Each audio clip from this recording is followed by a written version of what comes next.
Yeah, my kid's in a booster seat. He was ready to move up. He is ready, right? Her car seat looks like the right size. There are probably rules on when to move up to a booster seat, aren't there? Rear facing, forward facing. I think I have it right. Car crashes are a leading killer of children 1 to 13. Are your children in the right car seat for their age and size? Don't think you know you know. Go to safercar.gov/the right seat. I know my child's in the right car seat, or else I wouldn't get in the driver's seat. Brought to you by the National Highway Traffic Safety Administration and the Ad Council. You don't usually get a stock tip from a 16-year-old, but I'm here to tell you about a different kind of stock. It's called Better Futures, a stock for social change that's not about making money. Instead, you invest to help students like me go to college. This is beyond a simple donation. It's the opportunity for America to invest in its kids and take an active stake in the future of the country. The return on your investment isn't money. What you get back is knowing you protected our potential. So one day, that potential can grow up to become surgeons and architects, executives and engineers, people who can change the future just by being a part of it. My name is Alicia, and I'm your dividend. Invest in better futures with UNCF. Visit uncf.org/invest. A mind is a terrible thing to waste, but a wonderful thing to invest in. A public service announcement brought to you by UNCF and the Ad Council. This is Nnamdi Asamoah. I play football for the Philadelphia Eagles, but what I do off the field with United Way might be more important. I'm a volunteer tutor and mentor. Why? Because over 1 million kids a year drop out of school, and that's not okay. It takes 12 years to create a graduate, but it takes about the same time to create a dropout. And the difference between a child becoming one or the other could be me, or it could be you. Studies show that if we get to these kids earlier, their chances are better. And kids who read well by 3rd grade are more likely to graduate. So join me in United Way. Suit up and take the pledge. Become a volunteer reader, tutor, or mentor. Because when a child succeeds, we all succeed. Give, advocate, volunteer, live united. Take the pledge at unitedway.org. Brought to you by United Way, the Ad Council, and the National Football League.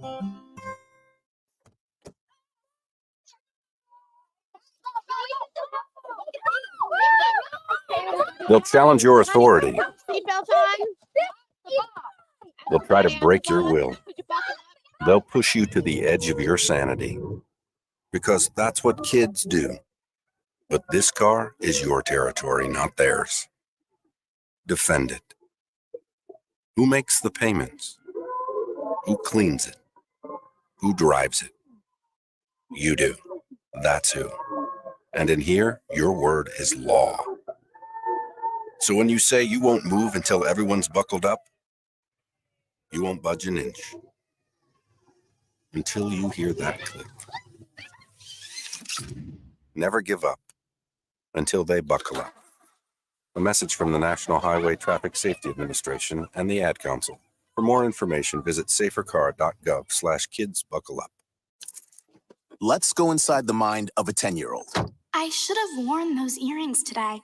I like those earrings. Gabby has those awesome earrings. I need to ask her where she got those, but that's just what she would want me to do. I'll have Michaela ask her for me. Buckle up, Sarah. Yeah, but then Michaela will be like, why don't you just ask her yourself? That's just like Michaela. Sarah, buckle up. Michaela's such a great name. I wish I was called Michaela. There's like a dozen Sarahs in my class. Hey, we're not hitting the road until you buckle up, honey. Oh yeah, seatbelt. I forget sometimes because my brain is like busy, you know? I wonder if there's pizza at school today. Sometimes it can be tough to get through to your kids, but it's not impossible. Always make sure they're wearing their seatbelts, even on short drives. Remember, you have the keys, you have the power. Never give up until they buckle up. A message from the National Highway Traffic Safety Administration and the Ad Council. Visit safercar.gov/kidsbuckleup for more information. Ranger Station, Ranger speaking. Hi, I'd like to report a bear hug. Uh-huh, okay. Well, we were building a bonfire, and I saw some, dry brush and leaves around, so, I said to move the bonfire somewhere else, and out of nowhere, Smokey Bear shows up and hugs me. So you noticed some wildfire hazards and moved your bonfire to a safer location. Yeah. Yeah, that's Smokey, all right. He likes it when people help prevent wildfires. It hits him close to home. Not everybody gets the hug, my friend. So that's pretty special to get a hug from Smokey Bear. So it was him. Hey, guys, I told you it was Smokey. Okay, well, congratulations, my friend. And thanks for calling. There are many ways to prevent a wildfire. Learn how you can do your part at SmokeyBear.com. Only you can prevent wildfires. Sponsored by the U.S. Forest Service, Ad Council, and your state forester. Hope you enjoyed your meal. And I just want to say, he's lucky to have a brother like you. Lucky? Caring for my brother is far from easy. Waking up every day, lifting him from the bed to the wheelchair to the car to get him to therapy on time, it's no small task between the doctors and the diagnosis, but nothing can disable this love. This is my big brother, my hero. He's part of me, like my arms and legs, so I'll be his. See, there's no time for tired. This starts again tomorrow. He'll be waiting for me. I wake up for him. I know he needs me, but I'm the lucky one, even though I need help now and then. If you're caring for a loved one, visit aarp.org/caregiving for care guides and community, or call 877-333-5885. Caregiving Resource Center. Support for your strength. Brought to you by AARP and the Ad Council.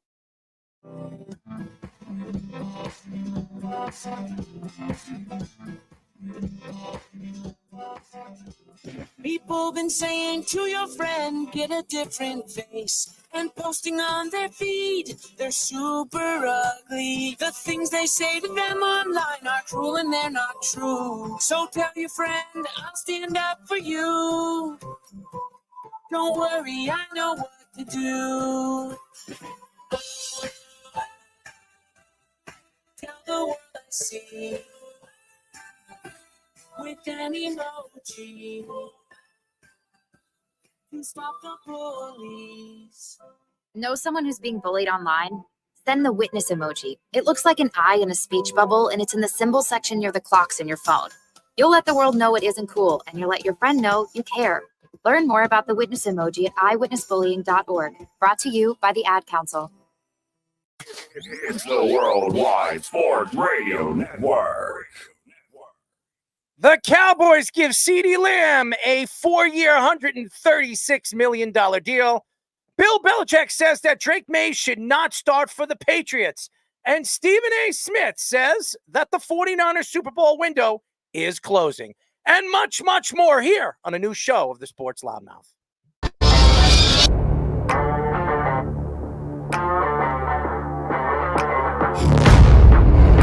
Doc Rivers is going to have Damian Lillard run very fast out of town.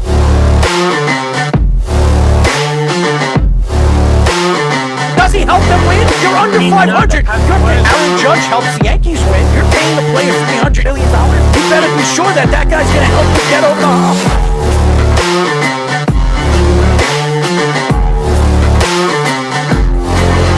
For some reason, this guy is completely lost on calling plays. Maybe he's a therapist.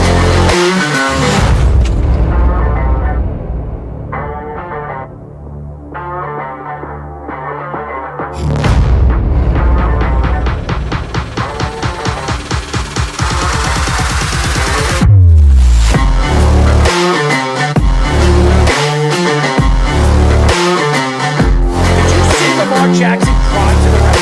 No, he didn't.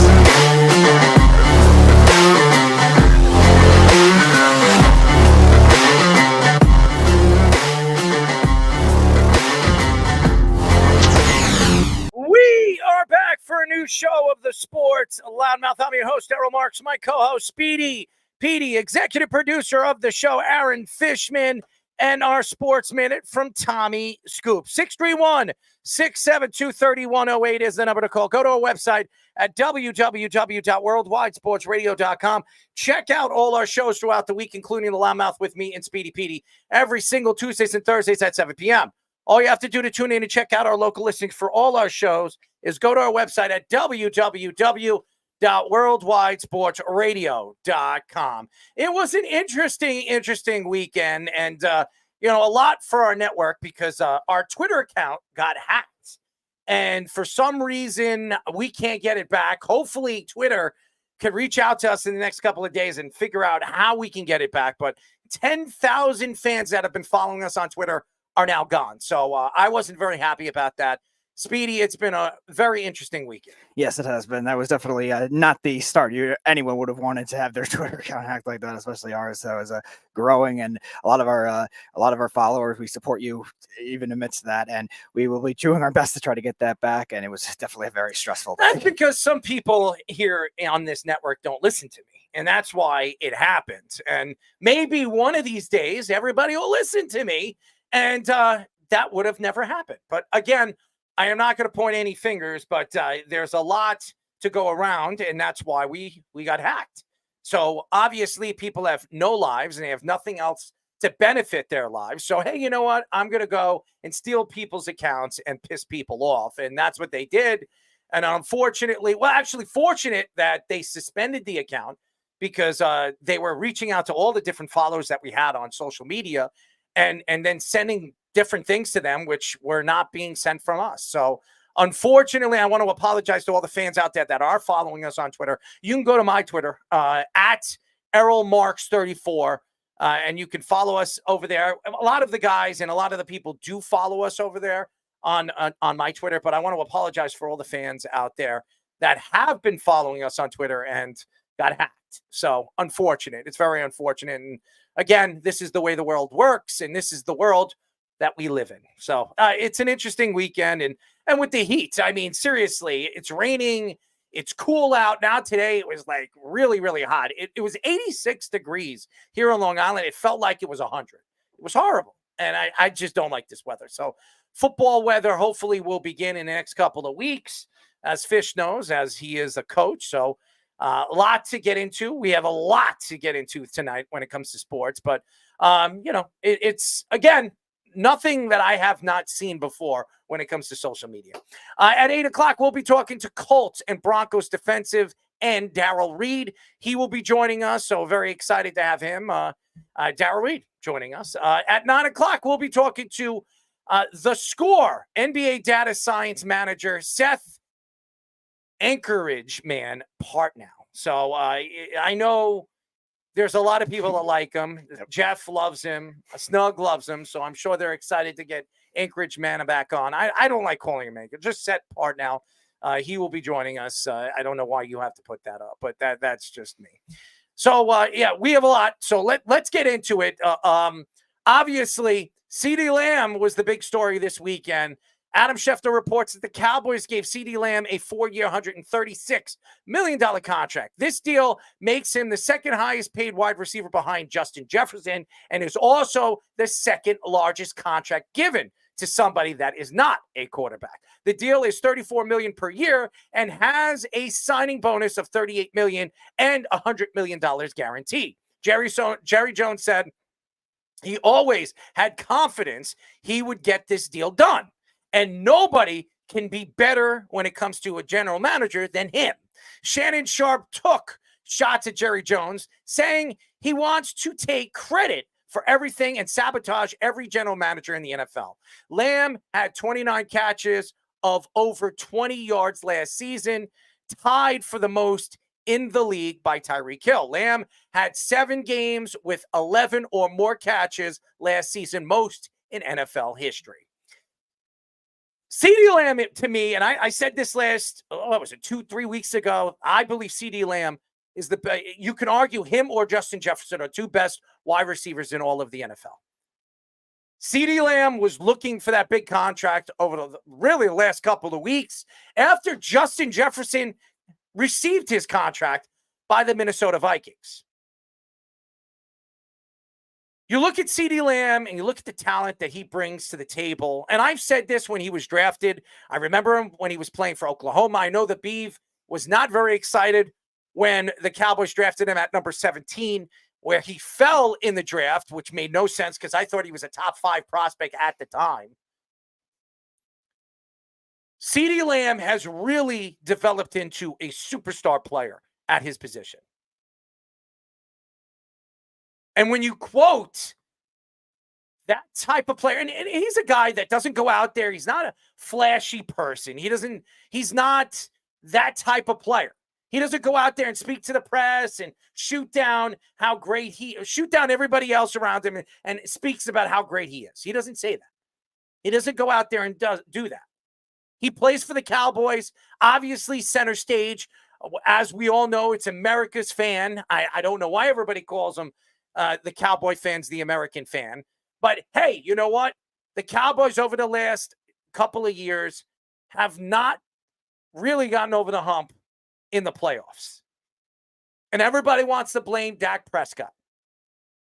But Jerry Jones obviously overpays players, Zeke Elliott being one of them. He brings him back after they decided to part ways with him after 2 years. He jumps from one team to another, and he comes back to the Dallas Cowboys, making, I think, $2 million or whatever, $2.5 million this year, where he was making 16. He was the highest paid running back in the NFL. Jerry Jones has really hurt this team and their salary cap. He's overpaid players like DeMarcus Lawrence, who should not be paid top dollar for a defensive lineman. Over the years, he's paid guys that couldn't stay healthy. Great players couldn't stay healthy. And that is the problem right now on why the Cowboys can't get over the hump. Everybody wants to blame everybody else. The Cowboy fans are one of the people, or most of the reasons why people love to point their fingers at the Dallas Cowboys, because the Dallas Cowboy fans think that they're better than they really are. But I don't think it has anything to do with the fans. It has something to do with ownership. It has something to do with the execs. They got it right this time. CeeDee Lamb, who really didn't have much of a preseason, didn't have much of an OTA, could it affect him? Could it injure him early in the season? We've seen this happen to wide receivers. They sit out, they're not practicing, they're not working out with their teammates, and then they get their contract. They come in, and then 1-2 games in a season, they hurt their hamstring, they hurt their ankle, and they're out a significant amount of time because their bodies are not built for the regular season. That is the only thing that could hurt the Cowboys on waiting so long to give CeeDee Lamb the contract that he well deserved. But the Cowboys right now, even having CeeDee Lamb, they have no depth. And that is going to be a big problem this season. Because for years, the Dallas Cowboys have been looking for that second guy. Since they really decided to part ways with Amari Cooper. They moved him, they traded him to the Browns because they knew that a couple of years later they were going to have to pay CeeDee Lamb top dollar. So what they did was move Amari Cooper, bring in some, prospects and, draft stock. Did it work? It didn't work for them because they have not replaced Amari Cooper. They have not. They've tried to bring in veterans. It hasn't worked. They tried to bring in youngsters to play at that position. It hasn't worked. CeeDee Lamb is the only weapon the Dallas Cowboys have. I don't want to hear about Ferguson. Ferguson had a nice year last year. He's a good, competent tight end. Is he a great tight end? He's not. And we have to see him do it back-to-back years. Ferguson's been in a league for how many years? 3, 4 years? He's been in a league for a while. It's not like nobody knew who he was. And everybody got to know who he was this year because of who he's dating. That's about it. Now, he had a good season. But the Cowboys need more than that. You're playing in the NFC East. Yes, the Giants are nothing to bark about right now. But even the Giants, they have one weapon. That's what makes the Cowboys so interesting. And everybody, all the Cowboy fans want to attack Dak Prescott, that he's horrible. Could you imagine having one weapon in CeeDee Lamb for the last two and a half, 3 years and being one of the best offenses in all of the NFL? Could you imagine that? Just think about that. For all you Cowboy fans that can't stand Dak Prescott, who the Cowboys have not really given him or haven't given him any top-end players besides CeeDee Lamb. Just think about that. Now, I'm not trying to blow the Cowboys up, and I'm not reading. I don't even know what Keith is writing right now, and he could say that Dak sucks. Dak does not suck. How many quarterbacks, and again, I'm going to go back to Dak Prescott, how many quarterbacks are successful in the playoffs? How many quarterbacks over the years, including Matthew Stafford, who was with the Detroit Lions, how long did it take Matthew Stafford to win a Super Bowl? It took a trade.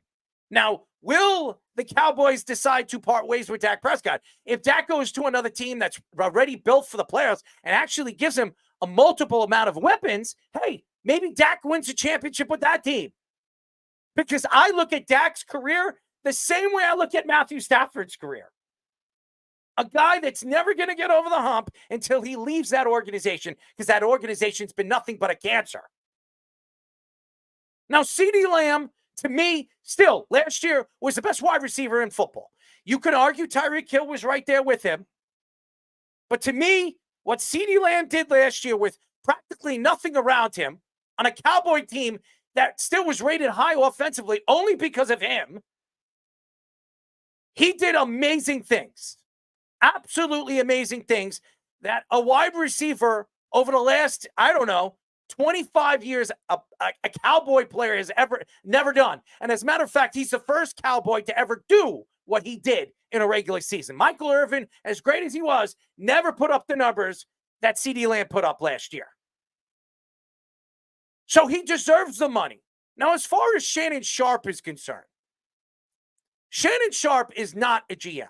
He's not an owner.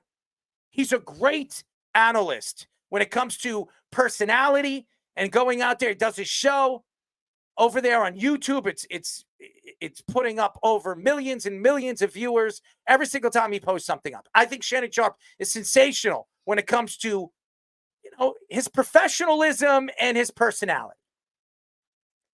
He doesn't know anything about being a GM. He doesn't know anything about being an owner.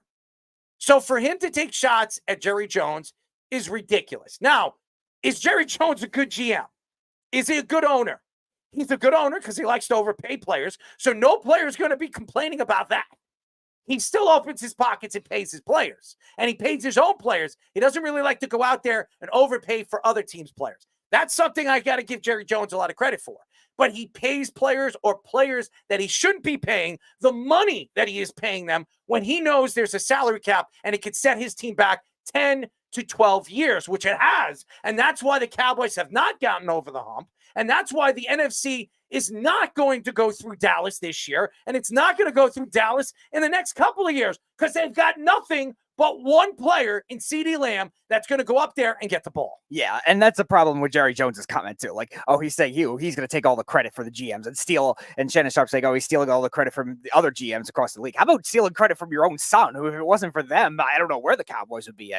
The Cowboys have drafted well defensively the last couple of years, an offensive line, because of his son, not because of Jerry Jones wanting all these flashy picks and leaking your own draft board in 2022. Definitely wasn't a good touch for that either. And like our friend RJ Ochoa has said on many occasions, a lot of teams are smart where they use Jerry Jones knowing that, oh, he was flashy. He likes to pay all these players as leverage for other contracts. How many people have we had on this show that have said Sean Payton was going to head to the Cowboys after he left the Saints and he signs that big deal with the Broncos instead? Why? Because the Cowboys are using it as leverage. That kind of thing. And all these other free agents that have gotten these big deals because of that use that team as leverage. That's not exactly the good look of a good owner or a good GM, Jerry. So if it wasn't for your son drafting all these good homegrown players, this team would not be where it is right now. And it's still not where you want it to be for a team that analytically has looked good in both the 2021 and 2023 seasons. They've gotten a combined one playoff win against a 9-8 Buccaneers team that was not very good. So that's what you're going to be that's what you're going to toot your own horn with, Jerry, that you're a good GM and you're smarter than all these guys? And you know what's so funny? I'm reading Keith, and he says that Matthew Stafford is so much better than Dak Prescott. Oh, really? Dak Prescott, and I'm going to tell you, because Keith, you look past everything Dak Prescott has done because you hate the Cowboys and you hate Dak Prescott. Dak Prescott's played in 114 games. Matthew Stafford, 206. Dak Prescott has a better completion percentage than Matthew Stafford does in his career. He's thrown more yards in less games played than Matthew Stafford. And Matthew Stafford's thrown 357 touchdowns in 206 games to Dak Prescott's 114 games, 202. So you're going to tell me he's much better than Dak Prescott? Numbers would tell you he's not. Okay? Numbers would tell you. Now you tell me, Matthew Stafford, what did he do in the playoffs with Detroit? What did he do besides lose? Nothing. Keith, you speak garbage. When you come out and say something, come out with some information. Don't go out there and try to attack us saying that, oh, Dak is worse than Matthew Stafford. Matthew Stafford is much better, because he's not. He's not. He won one Super Bowl with the LA Rams. By the way, if Dak was the quarterback of that team, he would have won the Super Bowl too with that defense and the weapons that they have. So you don't know what you're talking about. For you to attack Dak Prescott, and I'm going to say this to all the fans out there that want to, this had nothing to do with Dak Prescott. Nothing. This take had nothing to do with Dak Prescott. But of course, there's haters out there that can't stand Dak Prescott. For what reason? I don't know. What is the hatred of this kid? This kid has done nothing but go out there with his mother dying before he even stepped on an NFL football field. His brother committing suicide. Him snapping his leg back when everybody said he's never going to play football again. Comes back and puts up numbers last year. 4,516 yards, 36 touchdowns, threw under 13 interceptions, which he said he was going to do. He wasn't going to throw more than 9, I think he said. He went out there, put up great numbers, one of the best seasons he ever had. And what do Cowboy haters want to do? What do people want to do to Dak Prescott? They want to hate on him. They want to say that he stinks. They want to say that he's not that good. Why? I don't understand. Why? Because he hasn't achieved in the playoffs? Hey, I'll tell you what. Let's go back to Troy Aikman's team. The best offensive line football's ever seen. One of the greatest defenses we ever seen. By the way, the greatest corner to ever play in the NFL, in Deion Sanders, which everybody wants to blow him up. Okay? Emmitt Smith, one of the greatest running backs. Michael Irvin, one of the greatest wide receivers ever. Could we go on and on and on? You're going to tell me if Dak was on that team, he wouldn't have won a Super Bowl? What are you, nuts? It's ridiculous. Why is there so much hatred on this guy? CeeDee Lamb is the only weapon on that team. If you go to top to bottom and you look at that roster right now, it is horrible. But I can guarantee you this is going to be a top 10 offense. And why do you think it's a top 10 offense? Just CeeDee Lamb? How about the offense that has been depleted, losing offensive lineman after offensive lineman over the last couple of years, and still Dak puts up the numbers that he puts up? You think that's a coinky-dink? You think that's a coincidence? Or how about just saying that Dak Prescott is a competent, good quarterback in the league? If you want to compare even the Stafford parallel too, Keith, look at all the, besides this year with the Packers, look at all the playoff losses that Dak has had recently versus the playoff losses Matthew Stafford had when he was with the Lions. Like the team, the 49ers were a significantly better team than the Cowboys are. And the teams the Lions lost to, the Saints and the Seahawks, those are his only 2 playoff appearances that Matthew Stafford had to deal with that same kind of thing. So the parallel is pretty much even, Keith. So to say that Dak Prescott couldn't get to where Matthew Stafford is now, he has a lot of time left in his career. Outside of that one bad ankle injury, he's been pretty healthy. Like, to say that he can't get there at this point, especially if CeeDee Lamb's here for the long run now, and if they can pay Dak, he'll be there for the long run too. I hope they don't pay. I hope they don't pay. I hope he goes somewhere else. You know why I hope he goes somewhere else? Because I think if he goes somewhere else, he wins the Super Bowl. Mm-hmm. And he shoves it down all those haters' throats. Because honestly, for anybody to say that this kid sucks when he is doing everything to keep this team afloat is pathetic. It's pathetic. It's hatred. And I don't care what Stephen A. Smith and Shannon Sharp says on their show, saying that they shouldn't sign Dak. What do they know? And by the way, Stephen A. Smith is the biggest Cowboy hater. Okay? Why would anybody listen to Stephen A. Smith when it comes to the Cowboys? By the way, Beeb. He's a Giant fan. By the way, Beeb, how did your boy Trey Lance do in his last preseason game with the 5 interceptions that he threw? I just think it's pathetic. And the Cowboy fans don't realize what they have until it's gone. And I've said this about the Giant fans when Eli Manning was gone. Everybody was like, oh, thank God he's done, blah, blah, blah, blah. A lot of Giant fans couldn't stand him until he won his first Super Bowl in 2007. As a matter of fact, people were talking about trading him in 2006, moving on from him after 2 years when they drafted him. Oh, this guy stinks. We should have kept Kurt Warner. Then he goes on a run. They beat the undefeated Patriots, and everybody's like, oh, my God, we love Eli. He's the greatest. He's the best thing since sliced bread. Give me a break. Yeah, reactionary New York fans. That's what they always do. It's ridiculous. Overreacting for what have we done lately? You It's said a the same joke. things with the Yankee fans. You're one of the best O-lines in his first 4 seasons. Okay, that's fine. In the league at that time, that doesn't make you better than Nate Newton and Larry Allen, and even Jay Novacek at tight end was a good blocker. Like, that doesn't make it that offensive line. I know Zach Martin and Tyron Smith are going to be future Hall of Famers too, but that was arguably the best offensive line in NFL history. Who was Dak throwing the ball to when he was a rookie? First of all, Des Bryant and an old James. Troy Aikman was a first-round draft pick. Okay, Dak Prescott was a 4th-round draft pick. He came out of nowhere, and the fact that they found him is pretty unbelievable. Because, by the way, Jerry Jones is not very good at drafting players. Okay, he's just not. And the fact that they found Dak Prescott in the 4th round, and Dak is better than a competent quarterback. And I'm going to go back and I'm going to say it again. For anybody to think that he's not a tier 1 quarterback, you don't know football, okay? And that's all I'm going to say. You don't know football, because this guy putting up how many seasons of 4,000 or more yards and telling me he's not a tier 1 quarterback is ridiculous. It's the same thing when you talk about Kirk Cousins. Yeah, he's not a winner. He doesn't know how to win. And a lot of Minnesota Viking fans couldn't stand him, and they were very happy that he was gone and he went to Atlanta.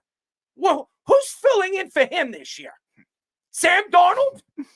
You're going to sell me Sam Darnold. I know all about Sam, okay? I'm a Jet fan. I hope Sam has a good season, but I'm not going to bet on it. And J.J. McCarthy, do we want to go back? I don't know if anybody's seen that, the Netflix, the untold story on what was happening? I forget what. The Michigan scandal? The Michigan scandal, stealing sign stealing. I watched it today, by the way. Very interesting. Very, very interesting. And we will get into that on Thursday, because we're not speaking about it today. But I'm going to tell you this right now. CeeDee Lamb definitely was the first person that should have been signed. The second, Dak Prescott. Third, you either decide you're going to do something with Micah Parsons, or you move on from Micah. Because Micah already came out and said, yo, you don't want to sign me? Trade me to Pittsburgh. So why don't you oblige him? Why don't you oblige him? Give him what he wants. Because the Steelers are actually a smart organization that's going to make it hard for them. Here's the thing. The Steelers have draft stock. They have some good young players. If they give them what they want, you're going to probably have to give away at least 2 first-round draft picks and maybe 2 seconds and probably a third for Micah, especially how young he is and how great he is at his position. But go look at Micah Parsons' numbers in the second half of the season. They're nowhere close to the first half of the season. Nowhere close. Go look at him. Yep. And that's the problem when you have a guy that actively says, oh, I want to go get traded to this team. You're going to lose leverage at that point. The Steelers are a smart organization. They're going to take advantage of Jerry Jones doing that. They're going to wait it out, let the price drop, and then go for him then. And then you really want that if you're the Cowboys either. Oh, the great GM of Jerry Jones is going to want that kind of thing. No. And saying that about CeeDee Lamb's contract when it took forever for you to sign him. Yeah, you didn't have to make him the highest paid receiver in the NFL, but still, like, you waited forever. You could have gotten really bad, and now you have to give him the $100 million guarantee. That doesn't make you a good GM, Jerry Jones. Micah Parsons played 17 games last year. In the first 10 games, he had 11 sacks. 11 sacks in his first 10 games. Go look at what he did in his last 7 games. I think this is that Bills game. He got broken. He has not. He's not good in the second half. And in the playoffs, go look at his numbers in the playoffs. Go look at his numbers. As great as Micah Parsons is, for all you Cowboy fans that want to get on your hands and knees and give him a sucky. Yeah, I think the only Suck him like a lollipop. I think the only good Speedy game would do that, right? I think the only good game he had in the playoffs was that second matchup with the 49ers where the Cowboys almost won that one before George Kittle had that big catch. That was probably the only playoff matchup Micah Parsons looked like Micah Parsons. Micah Parsons is a great player. Nobody's taking that away from him. But to say, all the Cowboy fans think he's the best thing since sliced bread. And before the second half of the season, everybody was saying that he was the best defensive player in the league. They were arguing it was either him or TJ Watt. And what happened in the second half? TJ Watt was still beasting before he got hurt. Right. And Micah Parsons fell off the radar. He wasn't even in the top 3.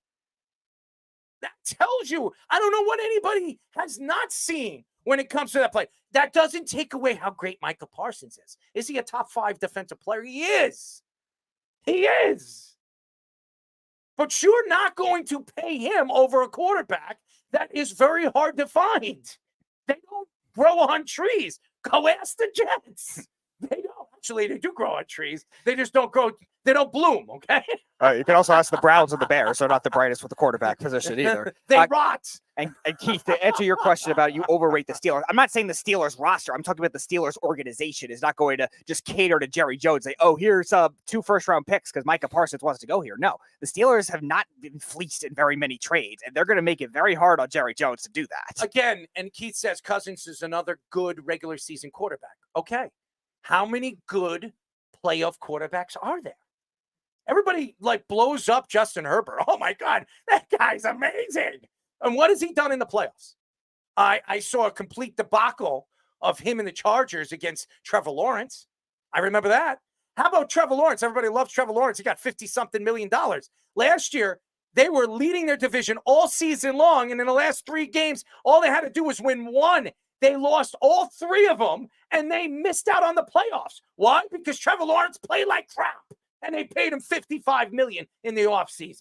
It's also, again, you're judging all these quarterbacks that don't have these large sample sizes in the playoffs either to be able to say, oh, this guy's a proven good regular season quarterback that sucks in the playoffs. But at the same time, Dak Prescott, going back to him, he's had enough good playoff losses too. His first season against the Packers, who were the hottest team in the NFL at the time, not the best team, but the hottest.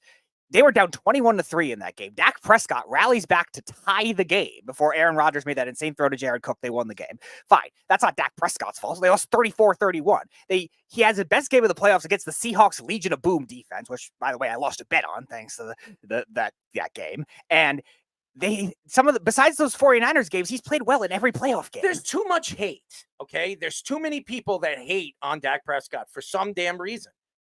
And CeeDee Lamb deserved the money, and I think Dak is probably the most happy and most excited one out of all of them. Why? Because he gets his best weapon back, and he needs them for the season because they don't have much.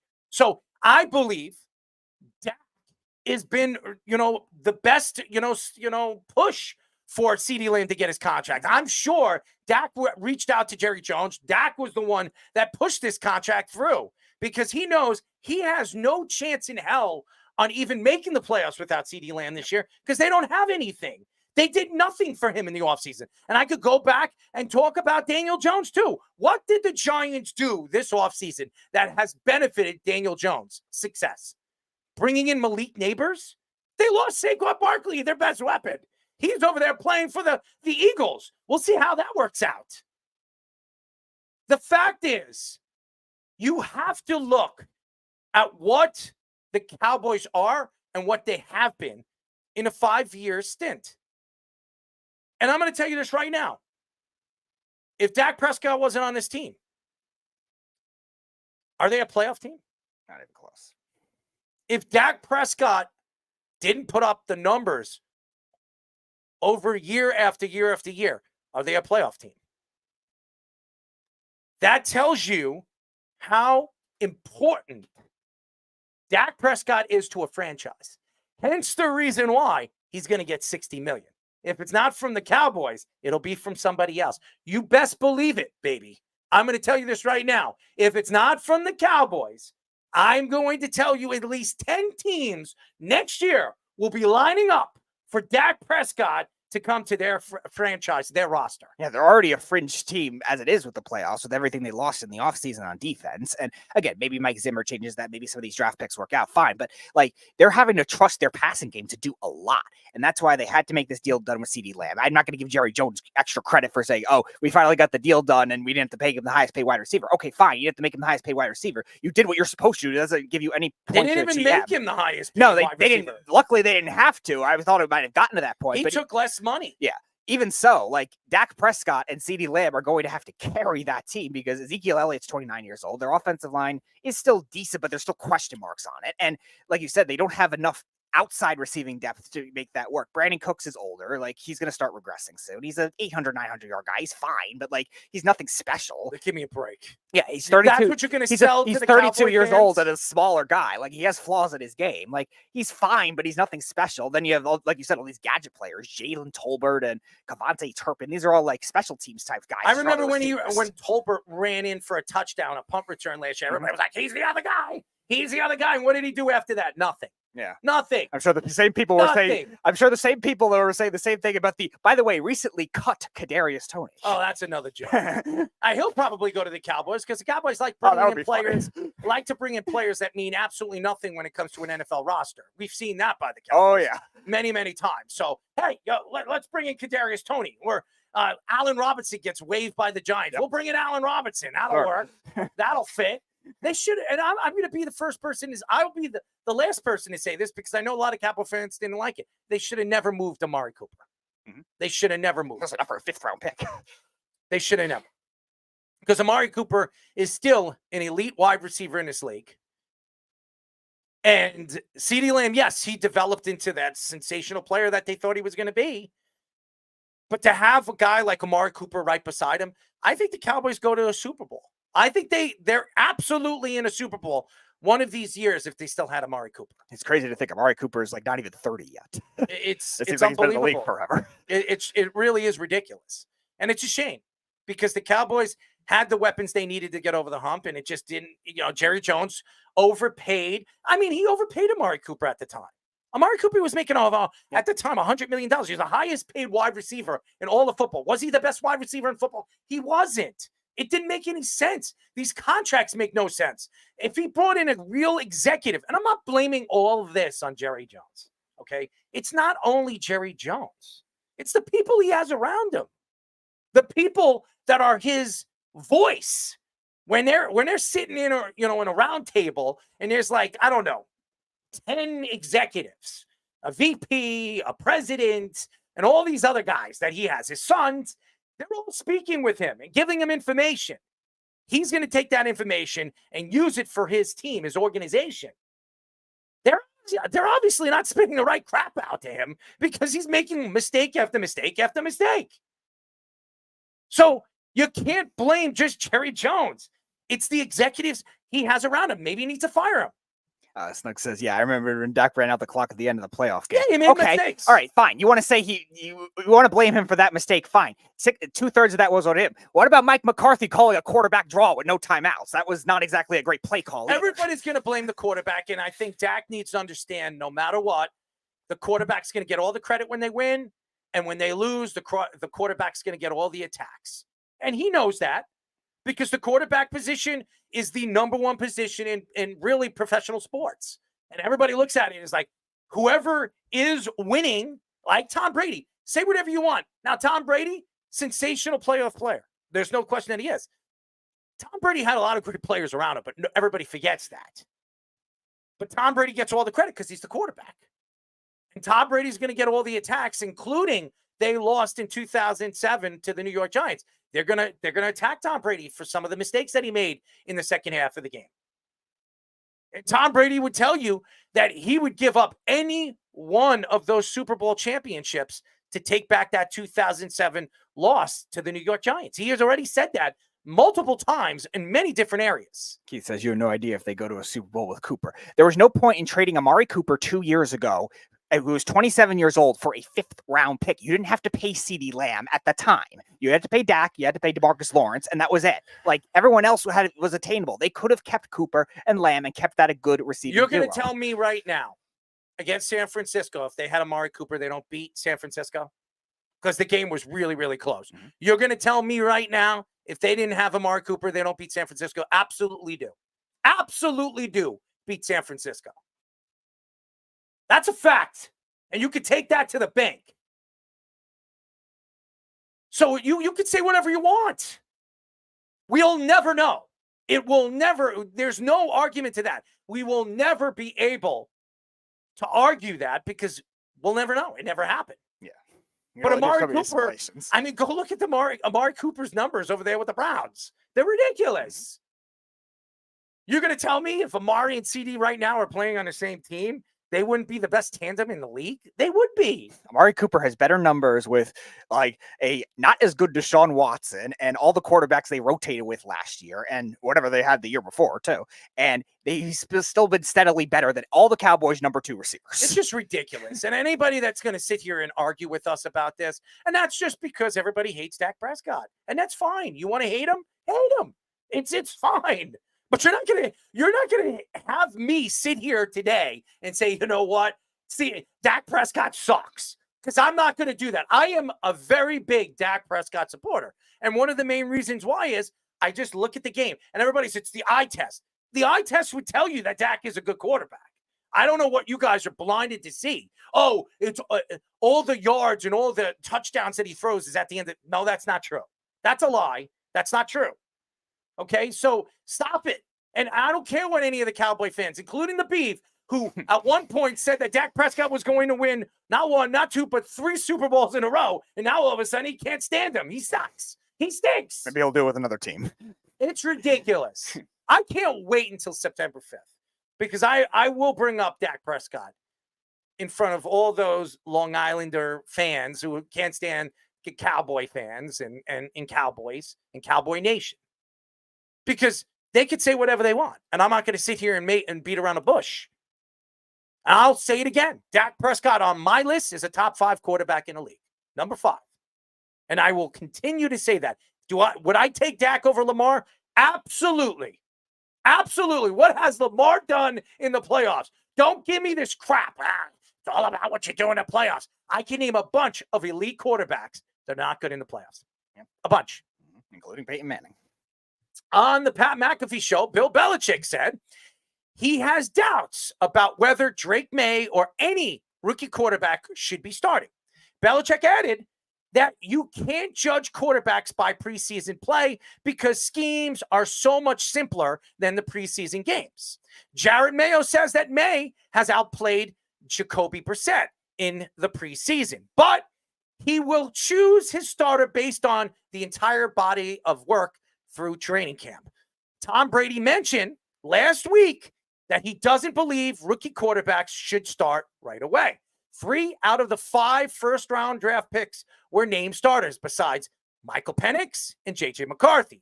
Maye was 13 of 20 passing for 126 yards and a touchdown in the Patriots' final preseason game. First of all, okay, I know a lot of Patriot fans want to see Jacoby Brissett as their starting quarterback. But you're not going to see that because Jacoby Brissett is not healthy. If he was, there could be arguments to it. Drake Maye is the best option for the New England Patriots. He is. You picked a quarterback in your top 3 in the first round. You have to start. You have to. And they have nobody. Jacoby Brissett is a competent quarterback. He is not a number 1 quarterback. He's a number 2 on any other roster. You're going to start a number 2 this season when you want to see what you have at the quarterback position. It could take Drake Maye 10 games to figure things out. It doesn't matter. You need to know in the next 2 years, is this the guy that's going to take my franchise to the next level? You had it with Tom Brady for 20 some odd years. You need to see if Drake Maye's the guy. You cannot. And I know everybody's going to say, well, look at Jordan Love. He was a first-round draft. He was a late first-round draft. Look at Aaron Rodgers. He was a first-round. He was a late first-round draft pick. When you draft a quarterback, and everybody's going to say, well, what about Michael Penix?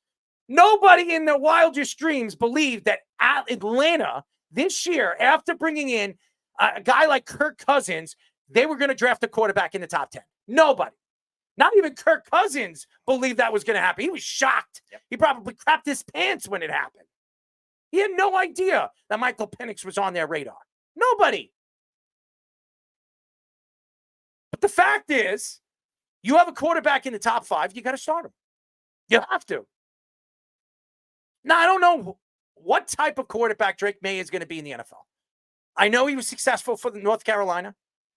We've seen a lot of North Carolina quarterbacks come out of the draft and not succeed, a.k.a. Mitchell Trubisky, who was a top 3 pick, failed by the Chicago Bears after trading up for him. They've done a lot of mistakes and made a lot of mistakes over the last couple of years when it comes to quarterback play, including Justin Fields. I think the 2 organizations that have been absolutely rocky when it comes to drafting quarterbacks is Chicago and the Jets. And the Browns. It's Chicago and the Jets. I just got to speak the truth here. Top 5 picks in many, many different years, and none of them turned out to be anything. But the fact is, Bill Belichick on the Pat McAfee show coming out and saying that, Drake Maye or any rookie quarterback should not be starting. You would take advice from one of the greatest coaches, if not the greatest coach of all time. My question to a guy like Bill Belichick, why did you bring Tom Brady in so early? That would be my question. Tom Brady, what did it take? 1 year? 1 year, and he was the starting quarterback in the New England Patriots because Drew Bledsoe went down. It was a freak accident. But why did you bring in a rookie quarterback? What, you're smarter than the average bear? You're smarter than everybody else? Is that why? And I know that Bill Belichick was not happy that Gerard Mayo is taking over for his New England Patriots. I believe, even though he drafted Gerard Mayo and he likes Gerard Mayo, he was on his coaching staff. He was his defensive coordinator. He was his linebacker coach when he retired from the NFL. I know Bill Belichick was not happy that the Patriots decided to go within and bring in one of his disciples in Gerard Mayo because he knows Gerard Mayo is going to fail. I know Gerard Mayo is going to fail. I think everybody and their mother knows Gerard Mayo is going to fail. Does Drake Maye? I don't know if I would trust an ex-linebacker to be my coach. I'm sorry. And everybody's going to, well, Bill Belichick was a defensive-minded coach, but he was under Bill Parcells. He was, on the coaching staff for Tom Coughlin and Sean Payton. Great offensive minds, worked with so many great, coaching minds over the years. The fact is, where the quarterback is now these days are a lot more faster when it comes to developing than they were in those days. Training is different. Now, obviously, there's more practicing then, and there was more preseason games, and you would be able to hit during OTAs. You can't do that anymore. It's different, protection for players and all that other stuff. But these guys, year-round, are training. Year-round.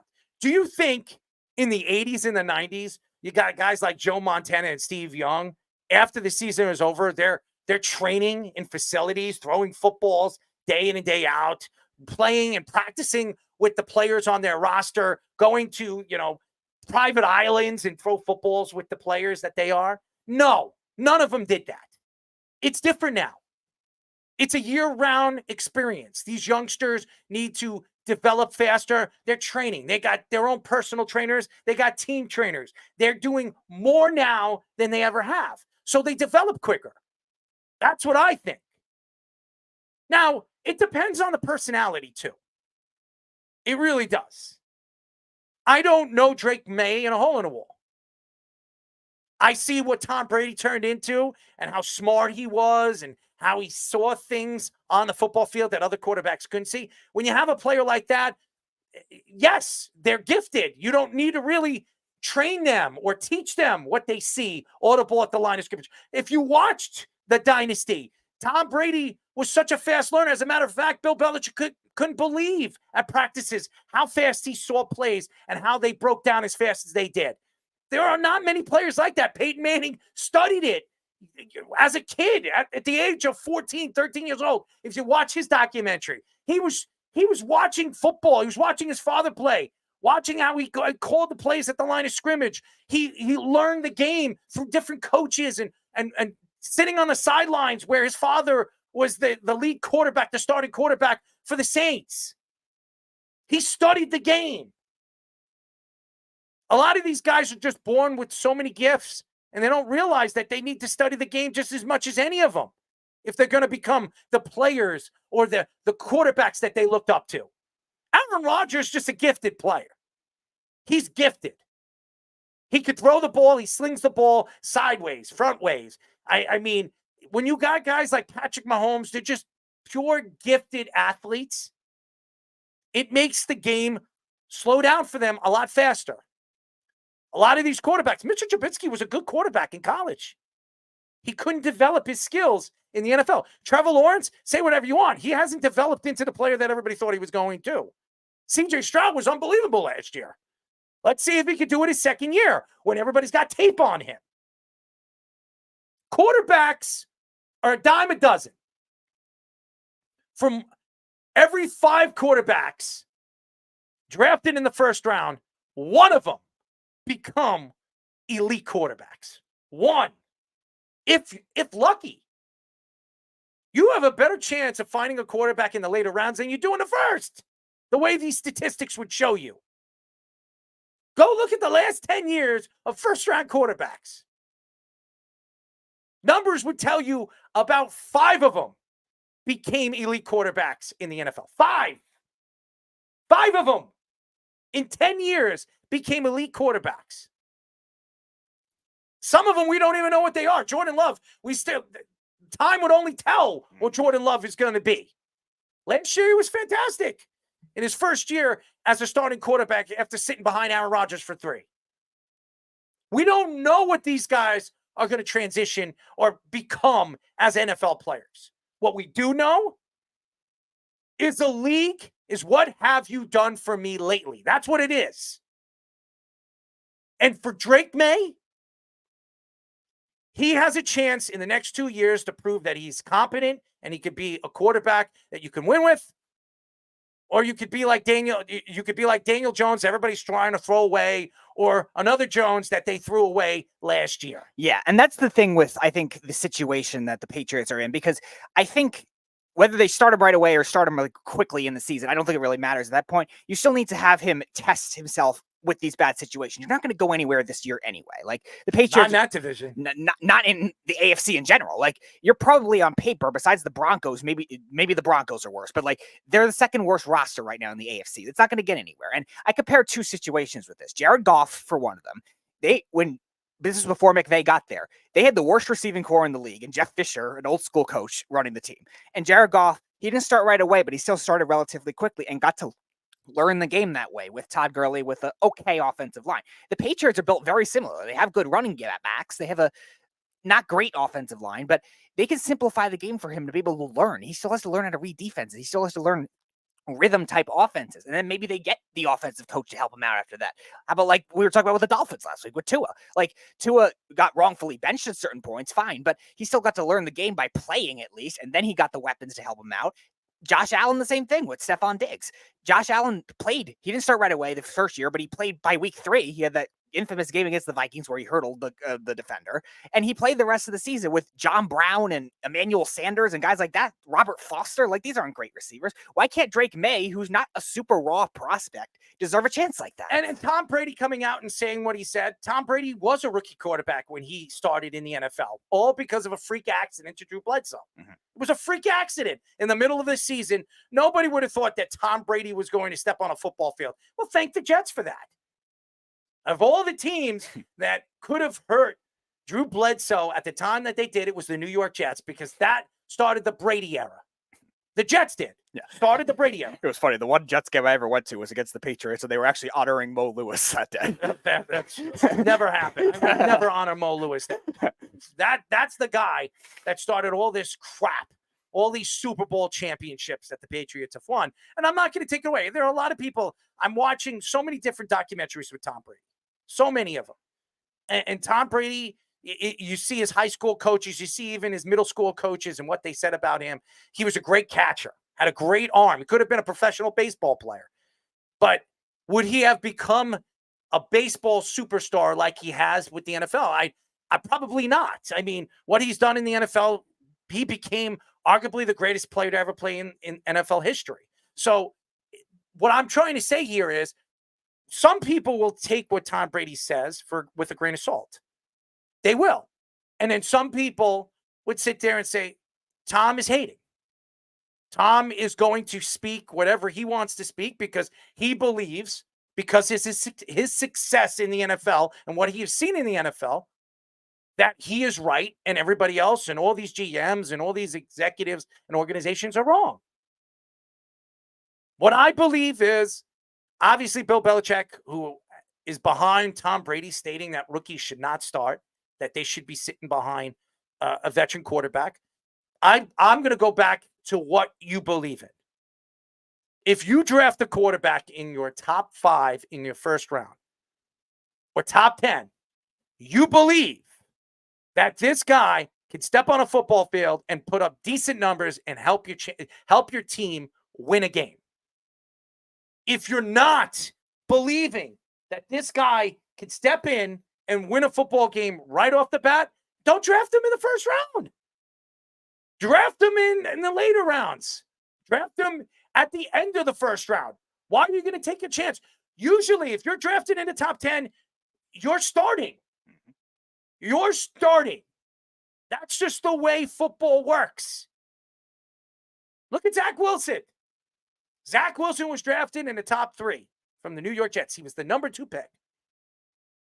The Jets gave him all the chances in the world to succeed. All the chances. For 3 years, for all the craziness that's happened, with the injury of Aaron Rodgers, he had a chance to step on the field and take the Jets to the playoffs with the talent that they had, the defense that they had. And he failed. So the Jets said, you know what? We're done with this. Off the field situation, the issues that he has on the field and off the field, that the players didn't even really like him. He's like really like a Russell Wilson. Okay, the players in the locker room, when Mike, what's his name again, was on the team. Mike White. Mike White was on the team.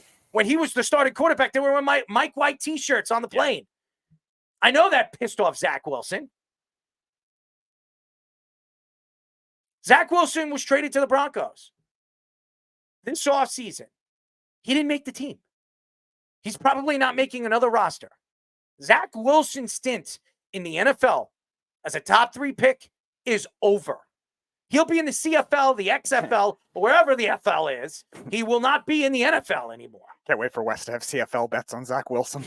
I'm just speaking the truth. I'm happy for him. He's engaged. He's happy. He bought his future wife a beautiful $1.5 million ring. I mean, he better save up on that money, because that money is pretty much gone in the next couple of years if he just throws it away on a freaking ring. Okay, so I just think that, you don't know what these guys are going to turn out to be. But if the Jets waited with Zach Wilson for 3 years, had him sitting on the bench, and I don't know who their starting quarterback would have been. I don't know, Cooper. I don't know. Cooper, what's the guy on the Cowboys? Cooper Rush. Cooper Rush. Cooper Rush was their starting quarterback for 3 years, and Zach Wilson was backing him up. Does anybody believe that Zach Wilson would be a better quarterback after the fact? No. We've seen enough of Zach Wilson.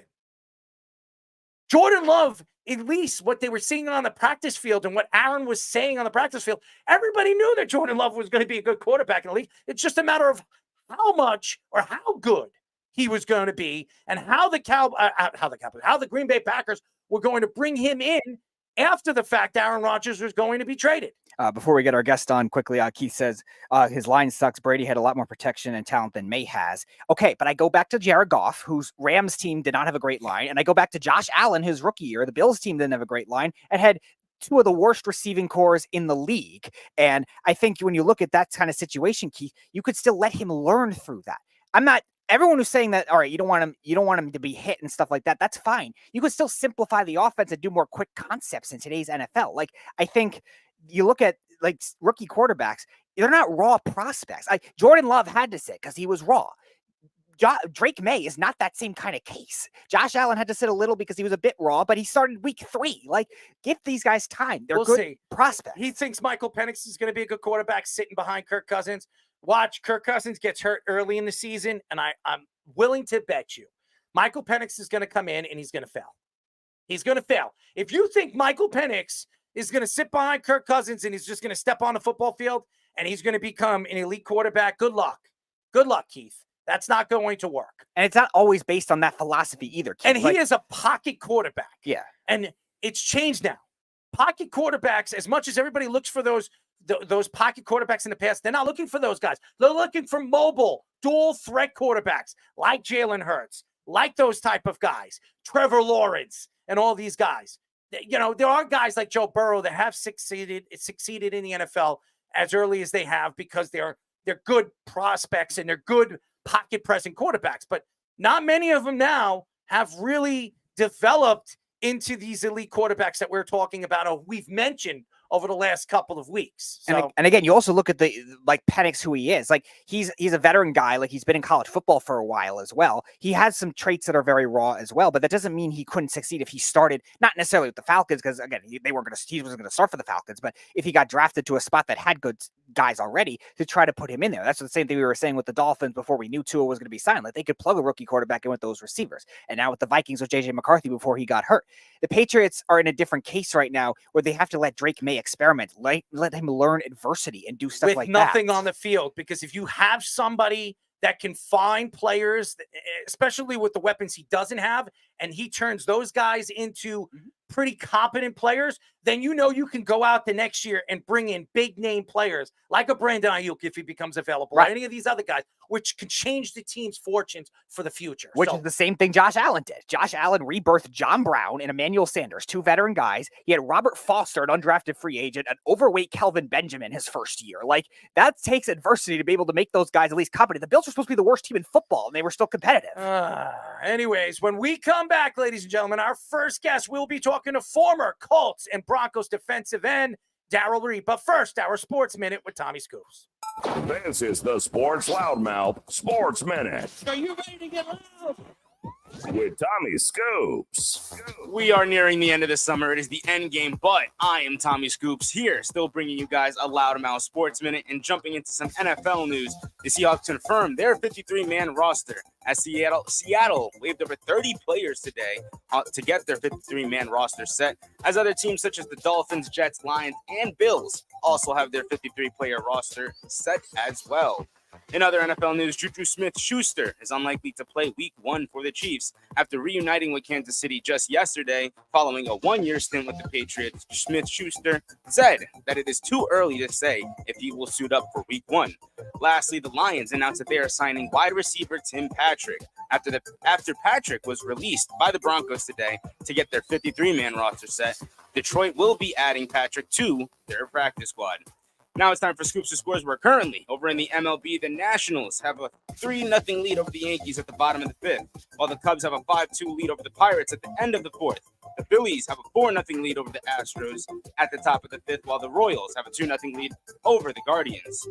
Right now, the Reds have a 1-0 lead over the Athletics at the top of the 6th, while the Red Sox have a 3-0 lead over the Blue Jays at the bottom of the 3rd. The Braves currently have a 2-0 lead over the Twins heading into the 2nd inning, while the Cardinals have a 2-0 lead over the Padres at the top of the 2nd. That is currently all the time I have for you guys right now. Kicking it back to the boys for their next guest on the Sports Loudmouth. This is the Sports Loudmouth. I don't drink a lot of milk. No, I won't. I'm not licking anyone. I don't drink a lot of milk. 631-672-3108 is the number to call. You're listening to the Sports Loudmouth. I'm your host, Errol Marks, my co-host, Speedy PD. Go to our website at www.worldwidesportsradio.com. Check out all our shows throughout the week, including the Loudmouth with me and Speedy PD every single Tuesdays and Thursdays at 7 p.m. All you have to do to tune in and check out all our local listings for all our shows is go to our website at www.worldwidesportsradio.com. Not a lot of sports on tonight. It's unbelievable. This is the worst time for sports, but guess what? Football's 2 weeks away. You have hockey, 3 weeks away? Basketball, 3 to 4 weeks away. And then everything. College football's It started this week. Next week, it's going to explode. So everything is starting to impact everything that we're going to be talking about on the show. And this guy, he's been on our show before. We're very happy to have him on the show. We're now talking to former Colts and Broncos defensive end, Darrell Reid. Darrell, what's up, buddy? Hey, what's going on? How's it going? How's it going? We're good, man. How's it going with you? You look good. You look healthy. Oh, I can't complain at all. Well, I can complain. I'm actually in Denver right now. Really? Wow. That's some great shots. There you go, man. You look good. You look healthy. and you're wearing a Yankees hat, so I love you even more. No, this is actually a Baltimore hat. No, in the picture. Oh, yeah. Listen, I'm not loyal to any baseball team. You're not loyal to any baseball team. What team did you grow up rooting for? As far as hats. Okay. Well, but you won't catch me in a Red Sox hat. Let's not get all right. Okay. All right. I like you even more now because I'm a hat guy too. I wear a lot of hats, but I only wear my teams. I wear a Jets hat. I have all different color Jets hats. I wear the Yankees hats. I have all different colors. You name it. I wear Jordan hats. I wear Puma hats. Biggest selection of colors. Oh, no question. Yeah, no question. It's the Yankees. Come on. What can I say? We're here in New York. You got to come out here and hang out with some Yankee fans. Oh, man. I'll tell you, we've had some bad luck this weekend. Our Twitter account got hacked. What? Oh, yeah, man. Our Twitter account got hacked. 10,000 followers on our Twitter account gone. So hold on. Did they try to get you guys to pay for it to get it back? Or that's usually what the hackers do. I don't know what they actually didn't. They got in and they were trying to reach out to the different people that are following us and try to get them to go that's funny. It's an emergency. The loudmouths. We need money to produce the next show. Help us out. Yeah, it was something. I don't know what they were doing, but they did something. I wasn't happy, but I still have my Twitter account. So for all the fans out there, you could still reach out to us on my Twitter account, but I wasn't very, very happy about it. But again, this is the way the world works. Everybody wants to screw around with you. And unfortunately, that's what happens when you're on social media. But so you didn't get your account back? We're waiting. We haven't even heard from Twitter. It happened over the weekend. We reached out to Twitter. We also, my thing was verified. So they can investigate it, but they suspended it. They suspended the account because they were reaching out to the people that were following us and trying to get them to do things. So they suspended the whole account. So I don't know what they're going to do with that. It's never happened to us before. It's the first time. Listen, Elon Musk, ever since he took over Twitter, I'll tell you, it's not the same. Let's just not the same. Listen to him. Or X. It's not Twitter anymore. You didn't get your Twitter get hacked. Your X got hacked. Yes, that's right. That's right. I'm sorry.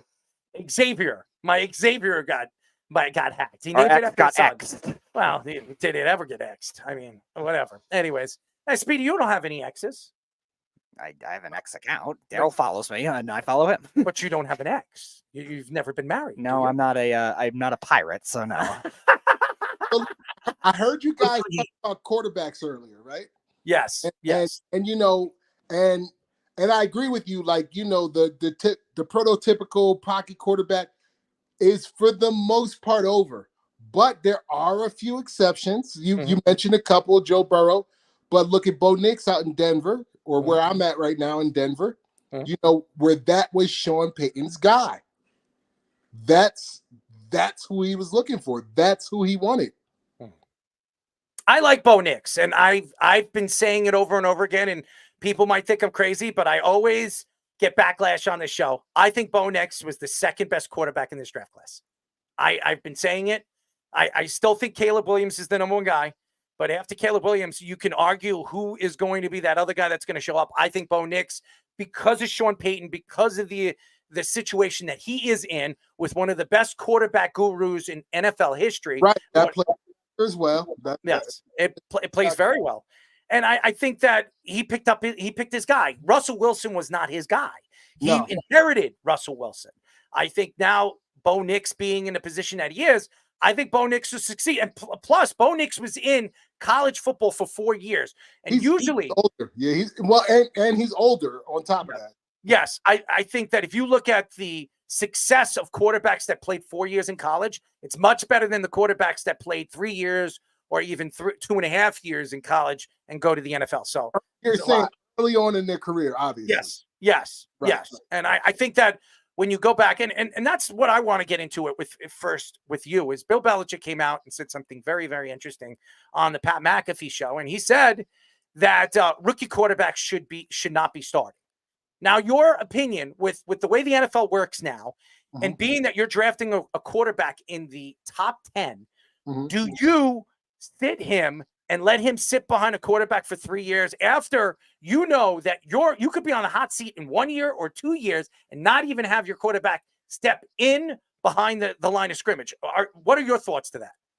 So let me say this, right? And it's easy for Bill to say that, right? Because one thing's for sure, two things for certain, Bill's job wasn't on the line every year.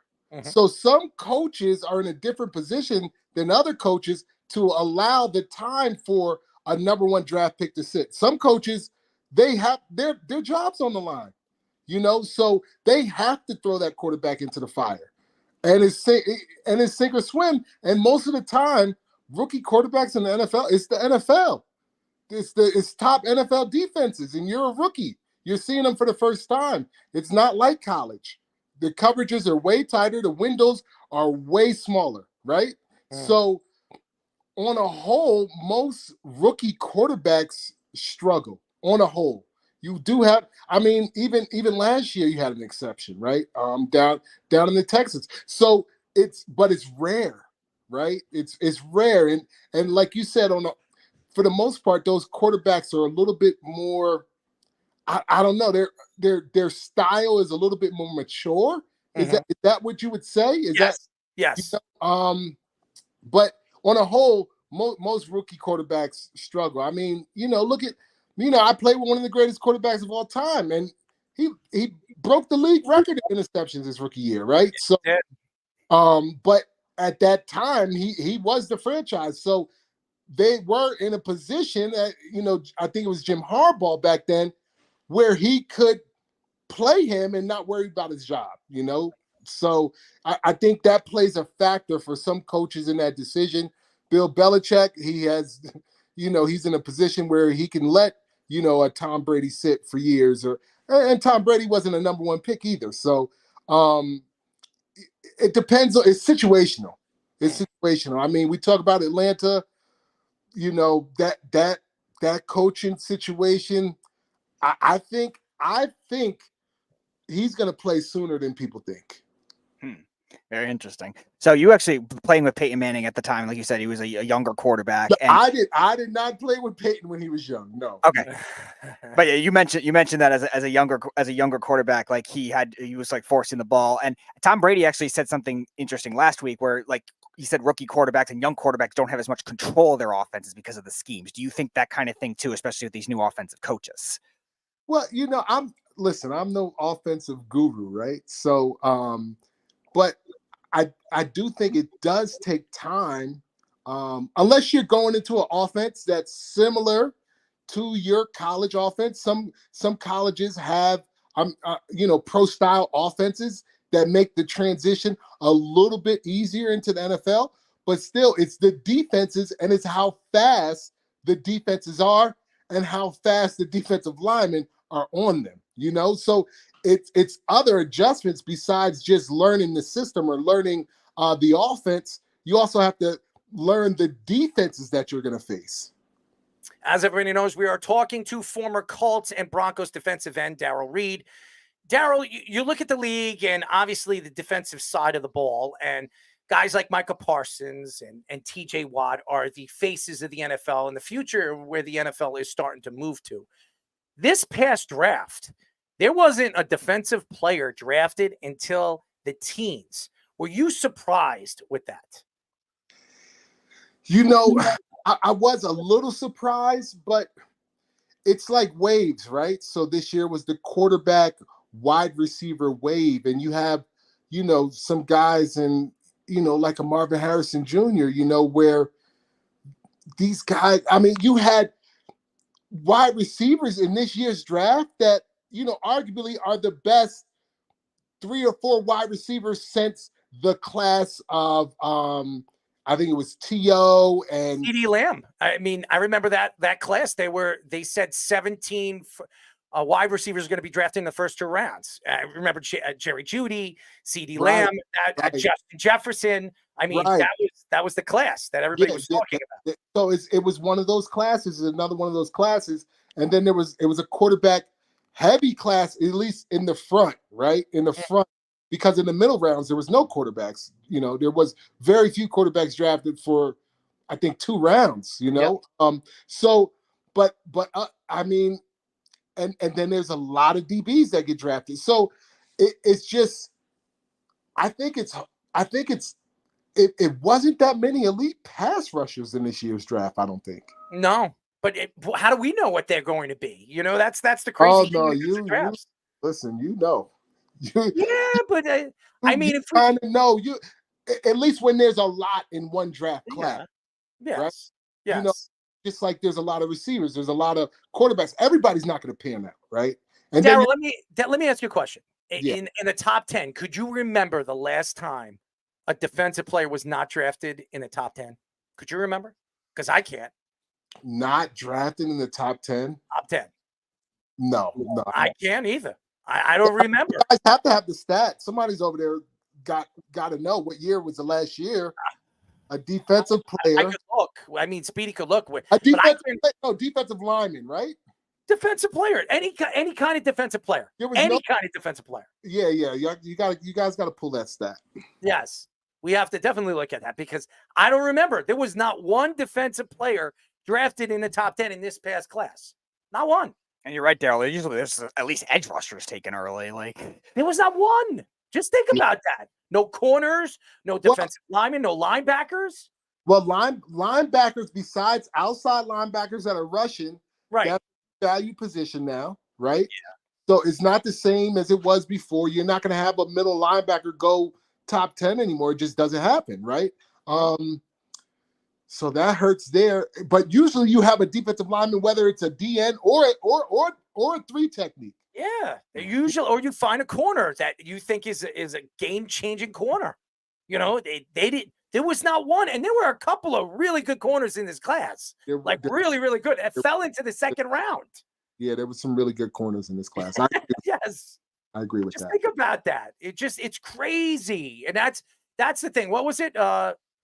Yeah, last year Will Anderson, yes, and then the year before was Aiden Hutchinson, yes. But that was he was this year was the first one that there was no edge rushers or defensive players. That's what I'm saying. There was no defensive player drafted in the top 10. Could you tell me the last class that there wasn't a defensive player drafted in the top 10? And you mentioned the 2020 class too. Even with all the quarterbacks and all the receivers taken, there was still Chase Young and there was still Okuda, a corner, like. Yeah, okay, but who was the elite defensive player of this class? The kid from Alabama. Said the kid from Will Anderson. We knew Chase Latu is also another guy that a lot of people like. Yeah, Latu. Yeah, I like Latu. I like Latu a lot. I actually like Latu. Penn State, right? He went to Penn. No. UCLA. That's right. Yeah. Latu. Yeah, he was the first defensive player taken. Yes, by the Colts. He was. Yeah. I like Latu. I don't know. Yeah. I mean, that's when was the last year? You guys got the stat yet? We have Fish. Fish will look for that. Fish will get that. Fish will look into that, but I don't know. The last year, Fish, that there were no defensive players drafted in the top 10. Doesn't matter what it was. A corner, linebacker. I mean, can't you AI just like pull that up in 1 second now? I don't know. Google AI. Google AI. We have 2 guys. We have an executive producer and we have a guy that does the sports minute. They're looking. They're looking. I know you're probably like, come on, give me the damn number. No, I'm focused on the Jets. So what are the Jets going to do? What did you guys set the over and under for the Jets this year yet? Well, Darrell said the Jets are going to win 12 games. I think they're going to win 12 games this year. If you put the numbers together, what worries me is the first 3 games of the season because they're playing 3 games. The over and under's at 10, right? Right. Okay. Yes. All right. I have them going on the over, but you would. course, you're a Jets fan. I mean, No, but I'm honest. I'm an honest Jet fan. I'm an honest Jet fan. So I'm not going to sit here and beat around. If Aaron Rodgers stays healthy this year, they're going to win over 10 games. But here's the problem. This is what scares me is their first 3 games. They got it in San Francisco on Monday Night Football. Then they have Sunday afternoon at 1 o'clock in Tennessee. And then they got to play New England on Thursday Night Football. That's 3 games in 10 days. That's brutal. Hold on. The first game is when? Monday Night Football. Monday night, and then Sunday, and then Thursday. Sunday and Thursday, yes. Ooh, that's brutal. That's brutal. Monday, Thursday. That's short weeks. Yeah. Ooh. It's brutal. Wow. Yeah. Wow. That's right. That's the kind of like iffy. If they go 2-1, they could go 3-0. Now, a lot of people thought, hey, Aaron Rodgers is not good in San Francisco, but maybe with this team, this is the best team Aaron Rodgers has ever played with. This is the best defense he's ever played with. Who pulled that stat? Where did that stat come from? What are you talking about? As far as talent? The best team Aaron Rodgers has ever played with. The defense is rated in the top 5 this year. They're rated in the top 5. Aaron Rodgers has never had a top 5 defense in his whole career. And he's won a Super Bowl when they were top 7 defense. Right. So this is the best defense he's ever had. No, hold on. I just got to slow you down, okay? All right, here we go. That's a preseason ranking versus a postseason ranking. You can't. Let's not get. They're supposed to be top 5. We don't know if they're going to end. The injuries do hurt them. Yeah, absolutely. And we don't even know if Hassan Reddick is going to play. I like the Jets defense. Okay. All right. I'm just saying, as far as the roster is concerned, this is the most talented roster he's ever played with. Now, that doesn't mean anything. I understand that. Offensive weapons? I don't know. Mike Williams. You have Garrett Wilson. You have Breece Hall, who everybody thinks is going to be a top 3 running back in the league.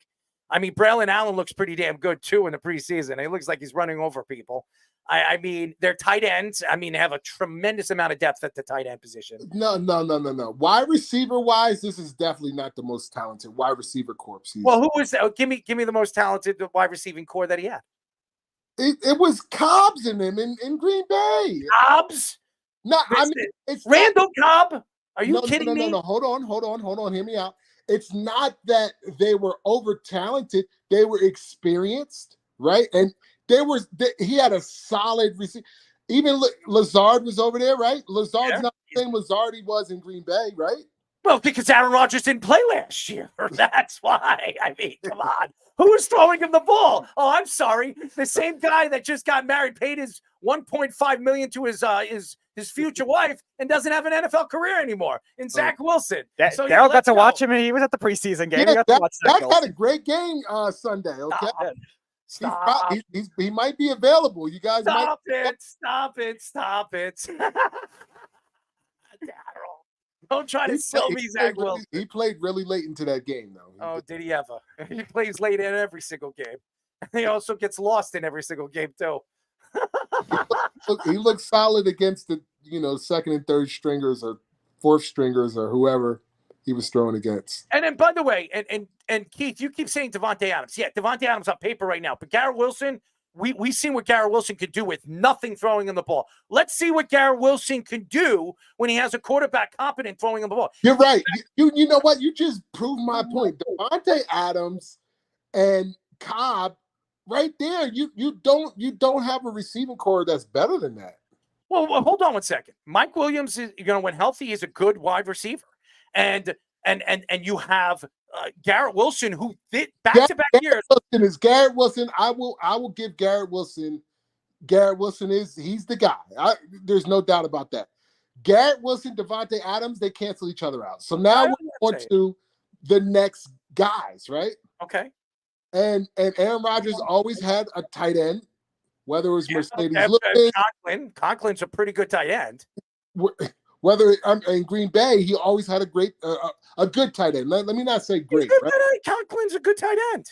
Yeah, nobody throwing the ball. He's getting 500-600 yards every single season. He's a good tight end.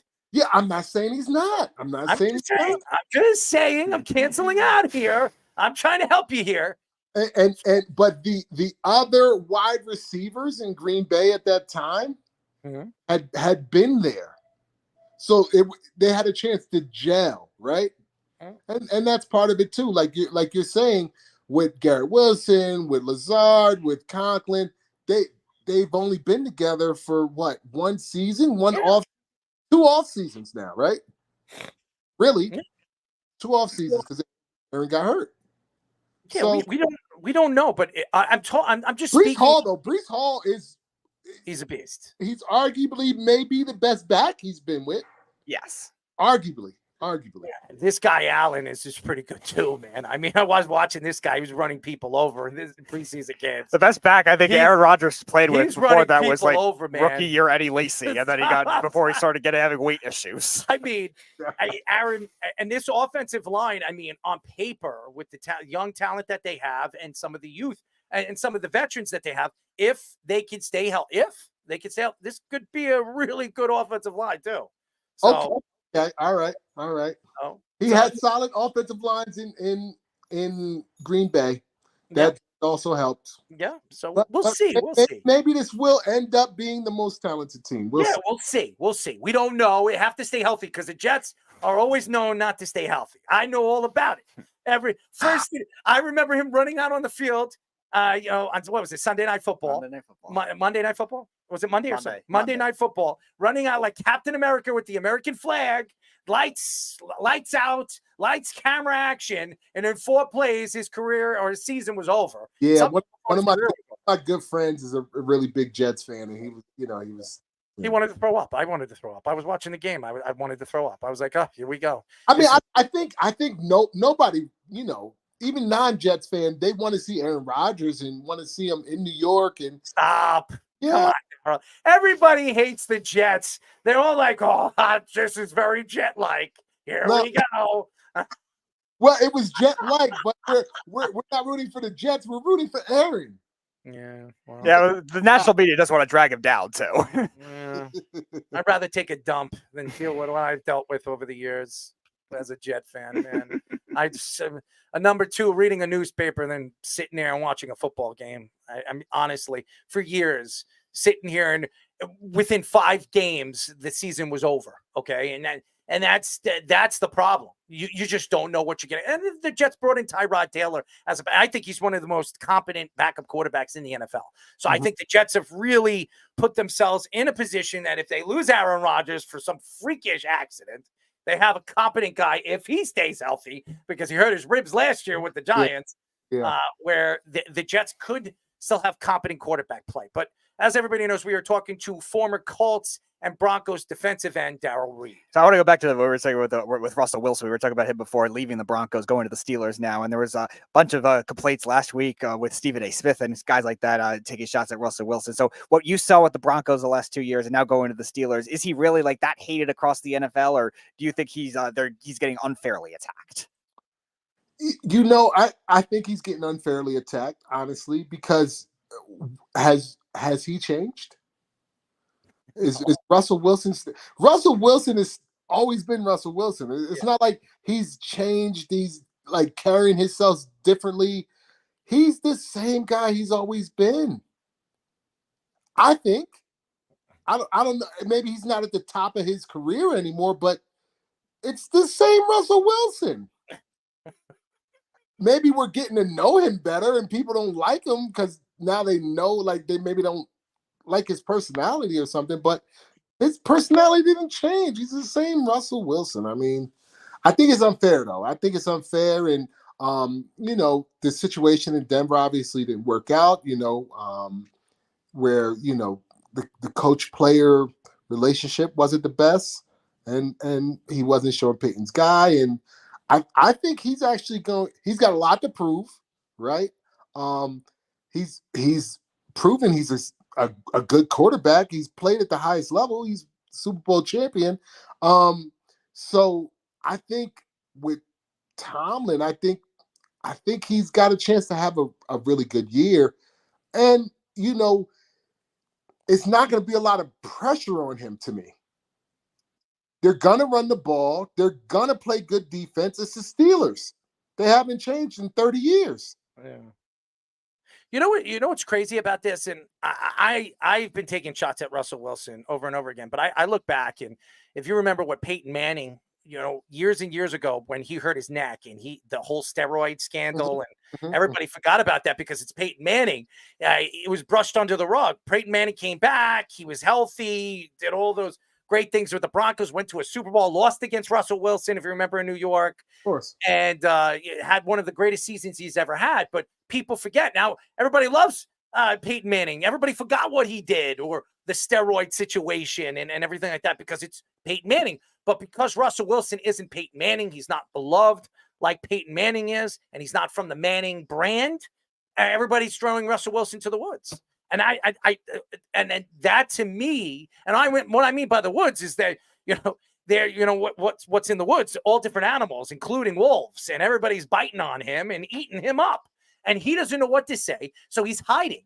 And you haven't heard Russell Wilson say anything from all the stuff that you're hearing. Doing the right thing. He's doing Yes, he is. He is. I will say that. He's not saying anything. Play, do the talking. He comes out firing week 1, week 2. They win 2, 3 in a row. Nobody's going to be talking that what they're talking now. But they're in a tough division too. Boy, are they ever! I think it's the best division in football. That's not even an argument. Yeah. Look at the defense in that. You have Baltimore. You have the Browns. That was the best defense in the league. You have Joe Burrow and the Bengals in that division. I mean, that's the best division in football. Really tough. It's tough. I think 3 teams are going to come out of that division to make the playoffs. I really do. It's just so good. So. I mean, I think 2 are already in. Baltimore and the Bengals are like automatic locks, right? When's the last time both teams missed the playoffs? Right. And then it's out of the Browns and Steelers. I mean, I think that's very possible to do. Yeah.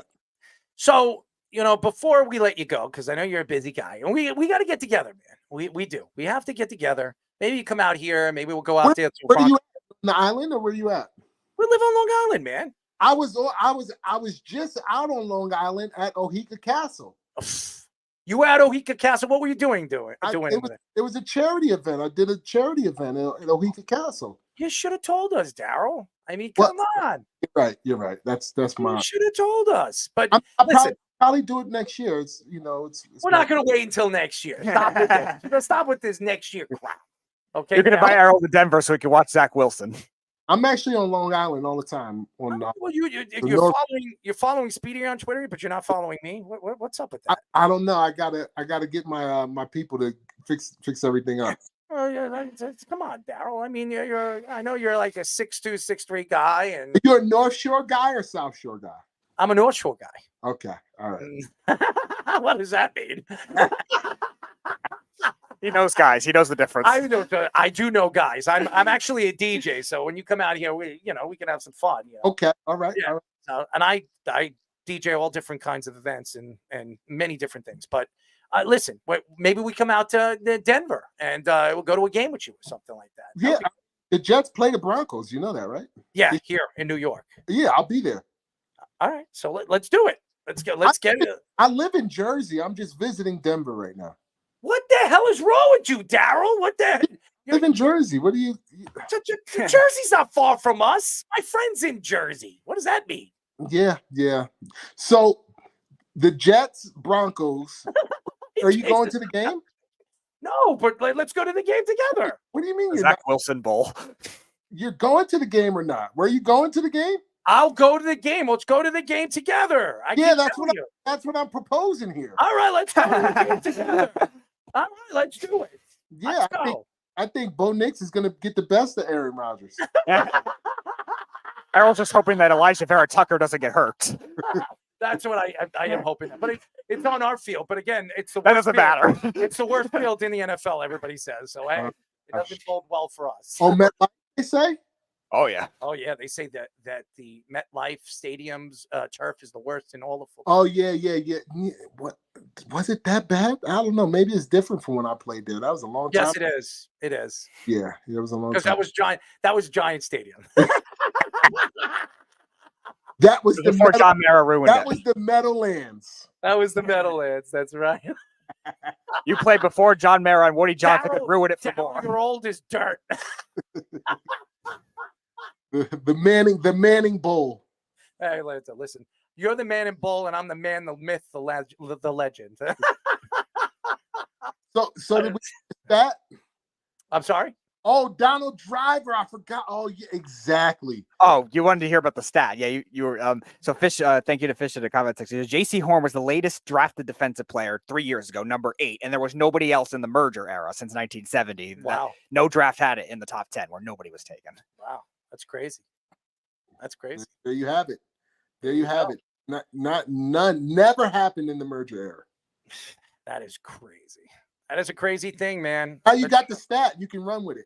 Yeah. There you go. You can run with it. You can run with it. Your thing. This is your thing, you know. Oh, what about your thing? I'm just a guess. I'm just a guess. You're just here to rile them up with the Jets. You're hanging out. You're hanging out in an apartment. What are you doing right now? Like I said, Airbnb. It's nice though. Like I got a balcony. You know, it's a nice little. With your woman, right? With your woman? Yes. Yeah, she's probably sitting there saying, "What kind of show are you on? These guys are nuts." Oh, so I'm on this like all fruit diet. Like I'm on this like real like health kick. Like I'm going like 120 days, all fruit, like 80% fruit, 20% vegetables. So like we go to the grocery store like every other day. Oh God, fruit or whatever. So that's where I was coming from. I'm like, give me 5 minutes. I'm like coming back from the grocery store. My brother did one of those things. I think you call it an elimination diet or something. There was like so many specific things that couldn't be in it. Like he couldn't eat. It was the weirdest thing. You're a carnivore. How are you eating fruit, not meat? Now, you listen. We don't have time for that today. But all true carnivores in nature all eat their meat raw. We don't eat raw meat. Because raw is where the actual nutrients are, the blood and all that. That's where that's for a whole like. I got you. So what we got? Paleontology with Darrell Reid. Here's what the dinosaurs ate. We got to get together. We got to get together for this football game. We don't even have claws. Like, we got to create all these tools and stuff. Listen, Speedy's going to get a hold of you. We're going to go to the Jets and Broncos game this year with you, and we're going to have some fun. Whether or not Aaron Rodgers stays healthy, that's fine. That's fine. Let's do it. I'm all for it. Let's do it. All right. Darrell Reid, ladies and gentlemen, funny as hell as always, and he's on a all fruit and vegetables diet for 120 some odd days. So look at him. He's going to be angry. He's going to be an angry man at MetLife Stadium. I'm not, you know what? And let me just say this. I have one of the biggest sweet tooths that you would find, right? But I've been like, it's like I'm only on day 2 though. Don't get me wrong. I'm on day I might reach out day 10 like, guys, I'm freaking dying here. But you're sneaking out a popsicle stick in the closet.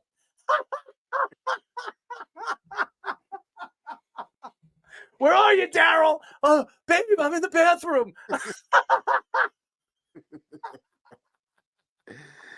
Yeah, hey, listen, but it's been good. The fruit's been holding me over on the sweet tooth, so it's good. Fruit of your lines, man. We love you, man. We'll be in touch, buddy. Yes. Say hello to the family, buddy. For sure. Great to talk to you. Thanks for having me. Looking forward to a great season. Football season is back. Best sport in the world. You got to come out here and see us do live shows. We're going to be at Miller's Ale House. We're going to be doing a couple of live shows this year. Miller's Ale House on the island? On the island. There's a Miller's Ale House in Jersey. All over it. Yeah. Okay. All right. I was just making sure you weren't going to be near the crib. I was about to say. Well, we might do that. It's okay. Well, I'm going to come out to Miller's. Is that where you guys do the game from or whatever? We're going to be doing a live show. We're going to be doing some pregame shows. We're going to be doing the first game of the season, September 5th, here in Long Island. It will be at 6 o'clock. The Kansas City Chiefs and the Baltimore Ravens. Yeah, we got to do. I mean, that's going to be a great game, though. Actually, oh, it is, and it'll be a big crowd there. It'll be a big crowd. We'll be, making people laugh and acting like complete idiots and fools. For sure, you guys doing giveaways and stuff like that. Love it. I love that.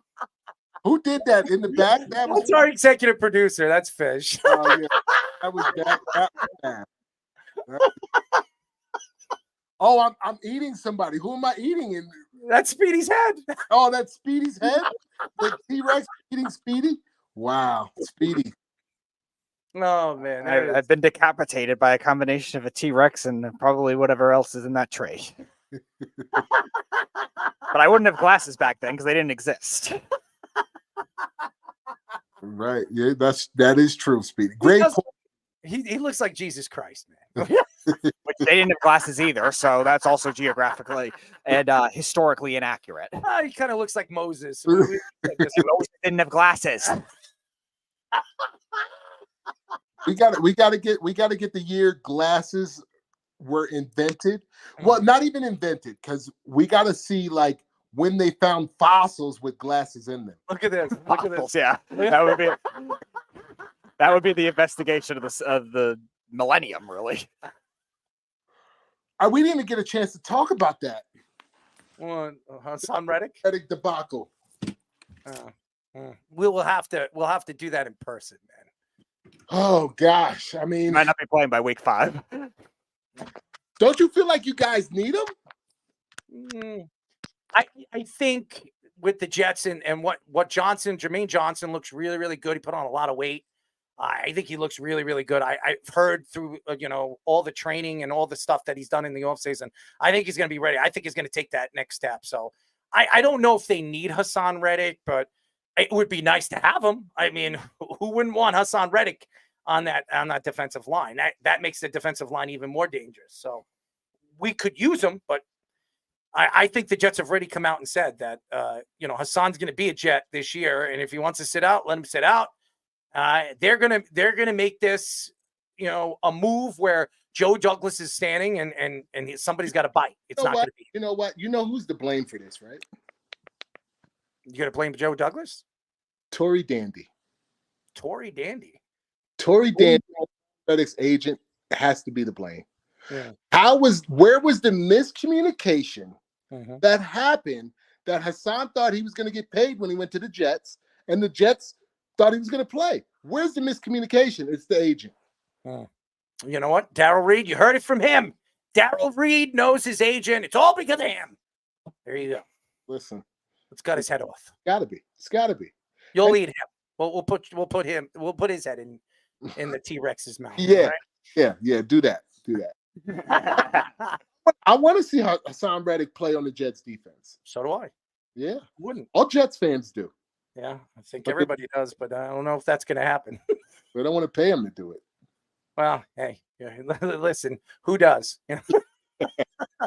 Oh no! If the Jets let him go, he's gonna get paid. Oh, he's getting paid. Oh, there's no question. He deserves to get paid. Yeah. Oh, no question. Question. It's just a miscommunication that happened.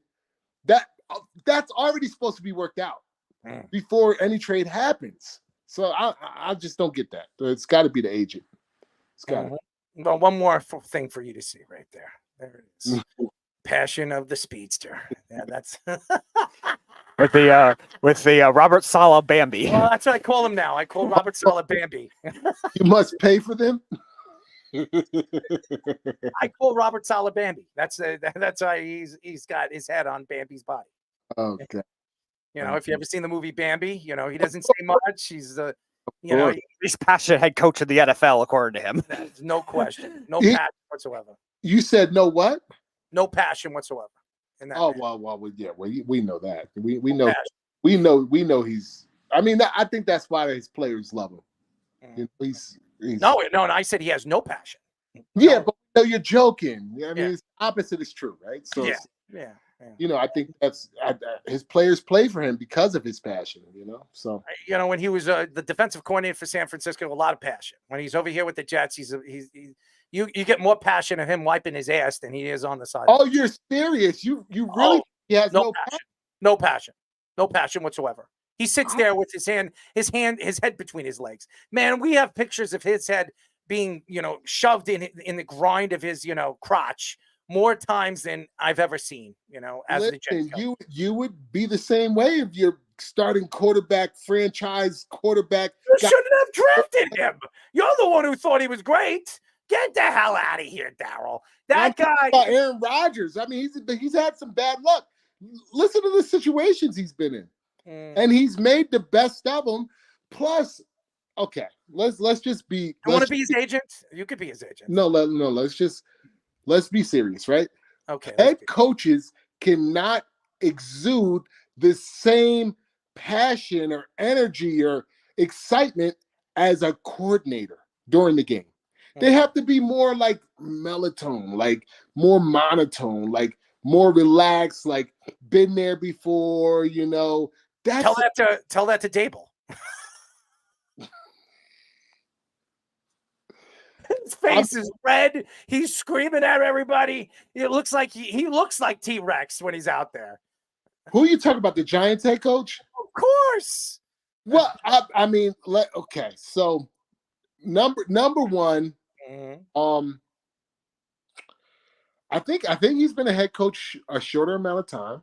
1 year. 1 year? 2 years. 2 years. No, 1 year from Saleh. No, we're talking about Dabo. Yeah, he was hired the year after Saleh. It's 2 years. He's been the head coach for the Giants for 2 years. How long has Saleh been the head coach for the Giants? 3 years. All right, so Saleh's got 1 year on him. And his personality is a little bit more explosive. You know, he's got more of that Rex. A little more? I mean, he's got more of that Rex Ryan to him. He ran out his defensive coordinator. He ran out his offensive coordinator. He ran out everybody. Everyone's just like, you know what? I don't want to be a part of this team. I'll go become a defensive coordinator in college. I don't want to deal with this shit. Thank God he got rid of the O-line coach, though. That was long overdue. Who are you talking about? Dabo. Yeah. Oh, you're saying they can't deal with his personality? No, obviously can't. Yeah. I mean, if he's like that on the field, imagine him in the meetings, right? No, I would love it. If he's yelling at me, I'd be sitting there and be like, "What do you laugh at that?" And I'd be like, I'm sorry, coach. Darrell, if you think I'm crazy on this show, you should see me in person. I really don't care. But he's got more Rex Ryan. Did we lose Darrell right there? We did lose him. What happened to him? Oh, he's in. He's out. Oh, there he is again. Darrell, you there? Here he is. Oh, there he goes. Now he's got no. You're muted. No mute. Go out and back in. Darrell, we love you. I think it looks like we can't get him back. There he is. There he is. We lost him. Darrell Reid, ladies and gentlemen. Speedy, look, he's got his mouth open. You know what that he wants? He wants a sausage. You got to send him one. That doesn't correlate. We can't hear you, Darrell, unfortunately. Go out and back into the feed. Just leave and go back in. Unfortunately, we lost Darrell.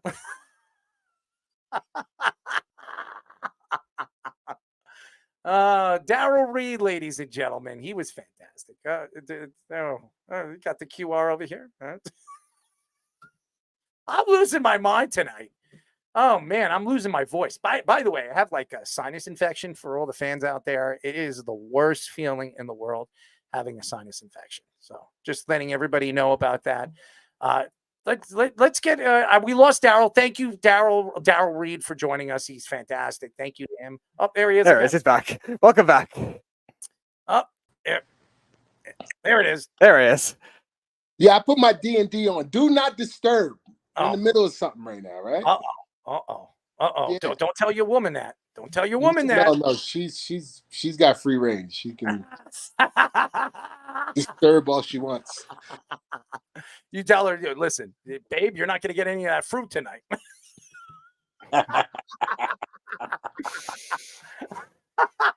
Oh gosh. I'm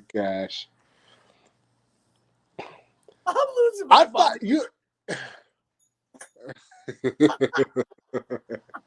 All about the flavor, baby.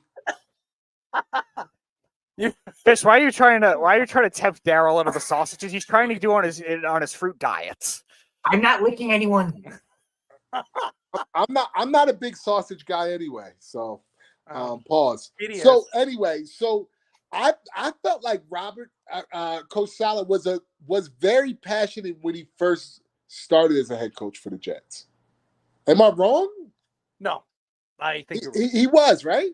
No, I don't think he was. I think he changed ever since he came to the Jets. He's become a yes man. When he was over there as a defensive coordinator, you loved his passion. You loved his credibility over there with the San Francisco 49ers. He came over here and he's a yes man. You know what? You know what? I know what happened. Uh-oh, here we go.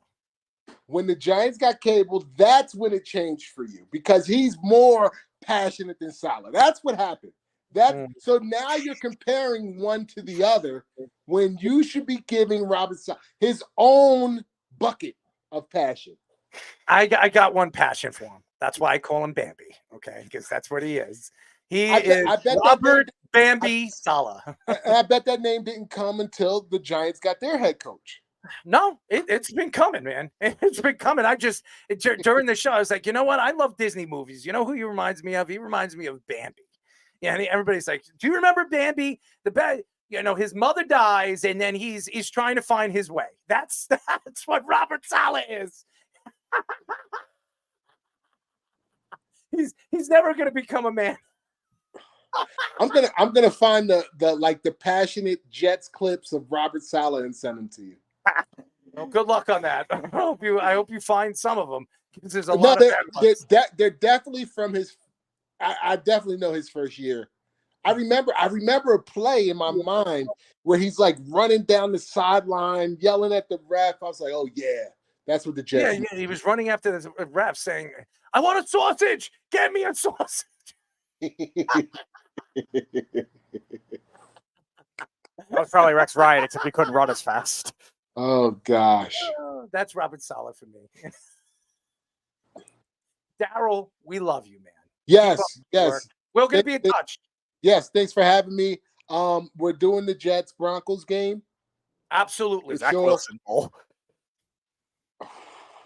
Miller Ale House, we'll do that. We'll talk. We'll talk. Bring a woman, man. I'd love to meet your woman. Yes. I'd love to meet your woman. If you come, Darrell, I'll make sure that they know about the fruitarian diet.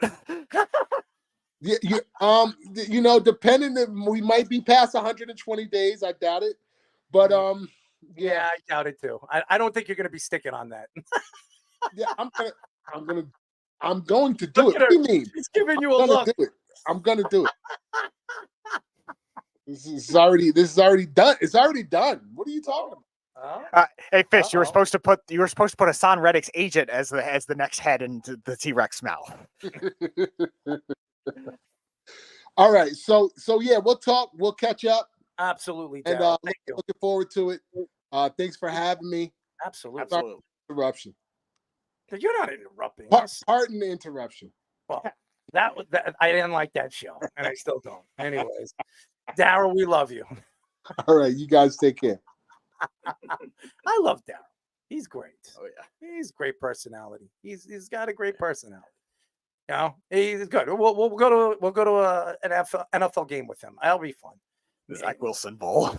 I don't know what we call it, Zach Wilson Bowl. I do want to get into this. On the NFL Network, former linebacker Manti Teo says that the 49ers are too emotionally drained to be the NFC West champion this season. He mentioned the holdout situation with Trent Williams and Brandon Ayuk and the loss of Eric Armstead on the defense as being big factors. Stephen A. Smith also believes that the 49ers Super Bowl window is closing because they've made 4 NFC championships and 2 Super Bowls without winning anything.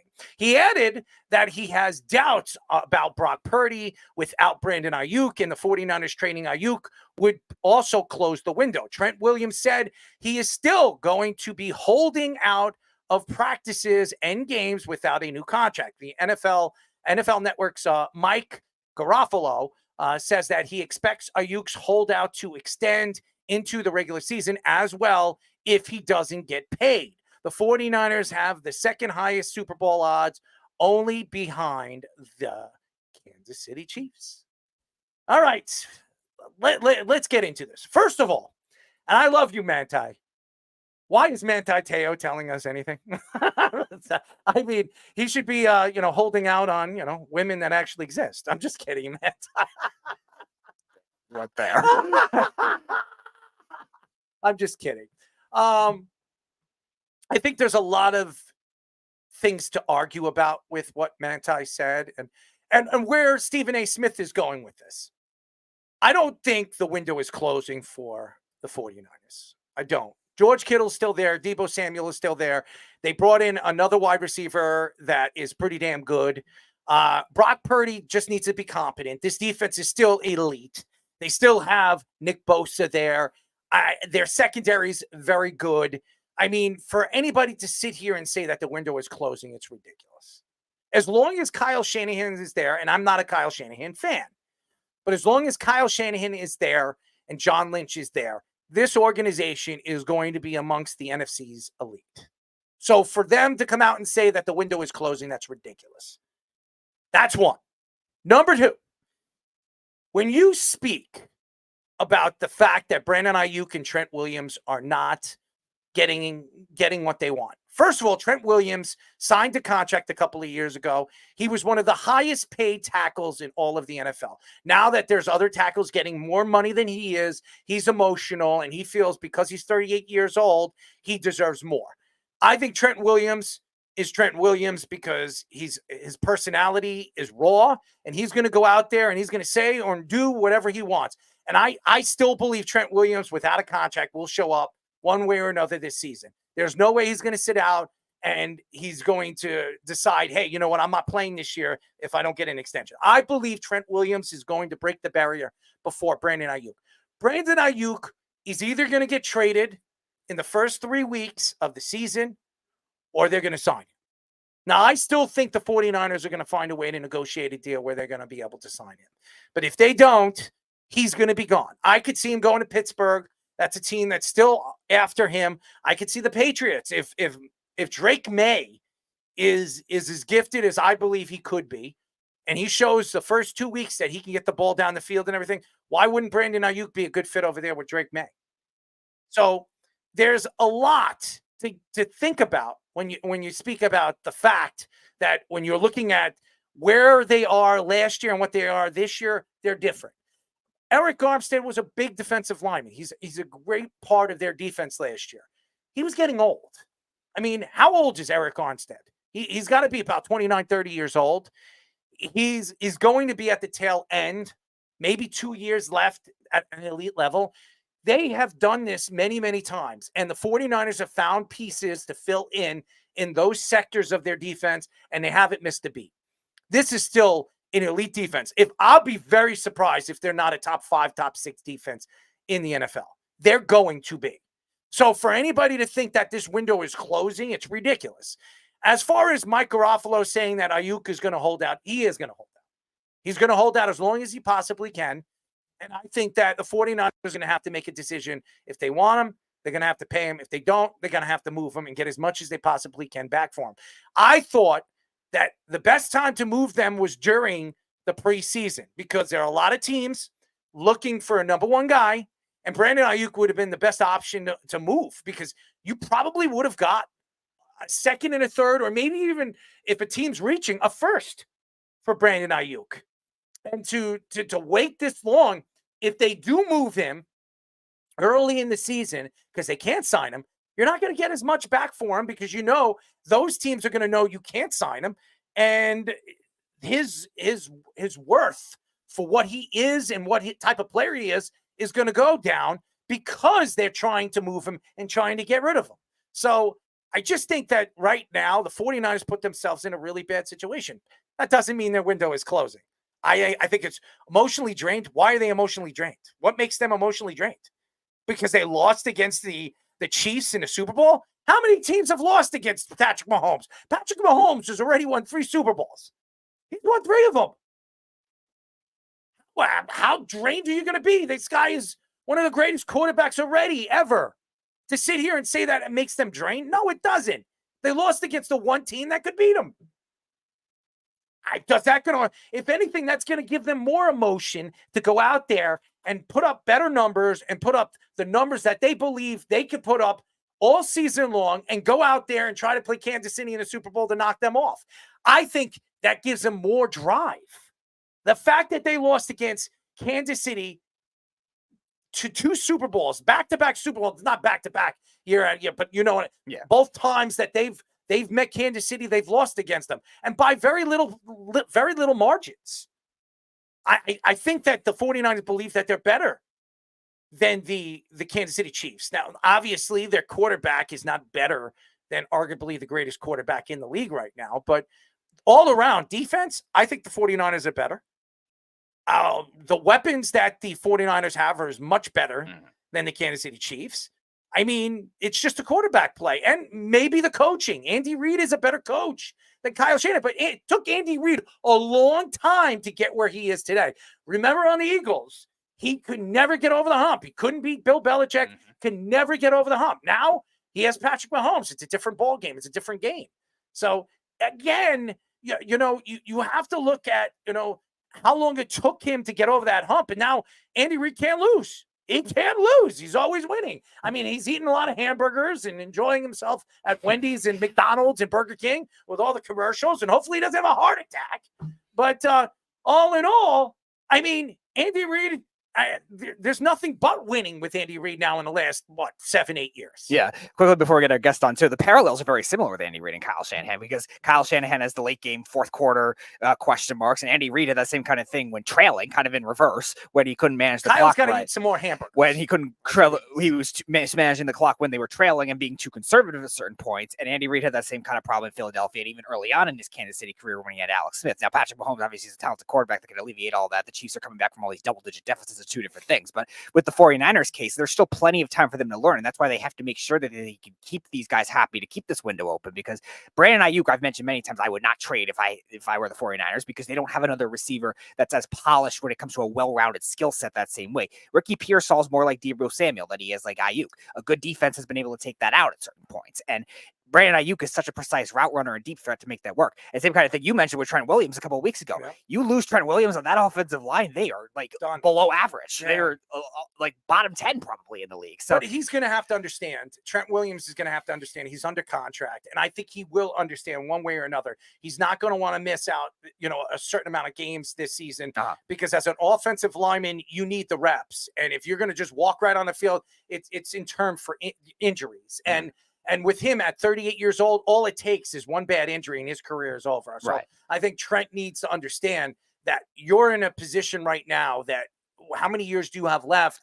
You're still making a lot of money. You're not making amongst the top 3, top 4 offensive linemen are making now, but the game has changed. There's more money being endorsed through, television deals and CBA deals. So it's not the NFL's fault. It's not the 49ers' fault that you took the contract that you took 2 years ago. Yeah. So. And I think going back to Williams too, I think you look at the way that the NFL tackles and the way that restructuring the contracts now, I think there's so much creativity where they can make that kind of thing work. Even if he doesn't get the money this year, just get the guarantees down the road to make that work. As far as Ayuk, I think the best option for them now is to pay him. But if they do have to trade him, we were talking about the Browns rumors and the Steelers a couple of weeks ago, get some players that can help you now this year too. Get some offensive linemen from Cleveland. They have enough guys to make it work. Grab Jerry Jeudy or Elijah Moore in the deal too, or the Steelers. Grab their rookie receiver. What the hell you want Elijah Moore? If you think it fits the scheme, maybe I don't want Elijah Moore. I'm not saying you should, but you could get a package deal rather than trying to get the draft picks to make it work. Because otherwise, it's going to be very hard to replace that kind of thing this year.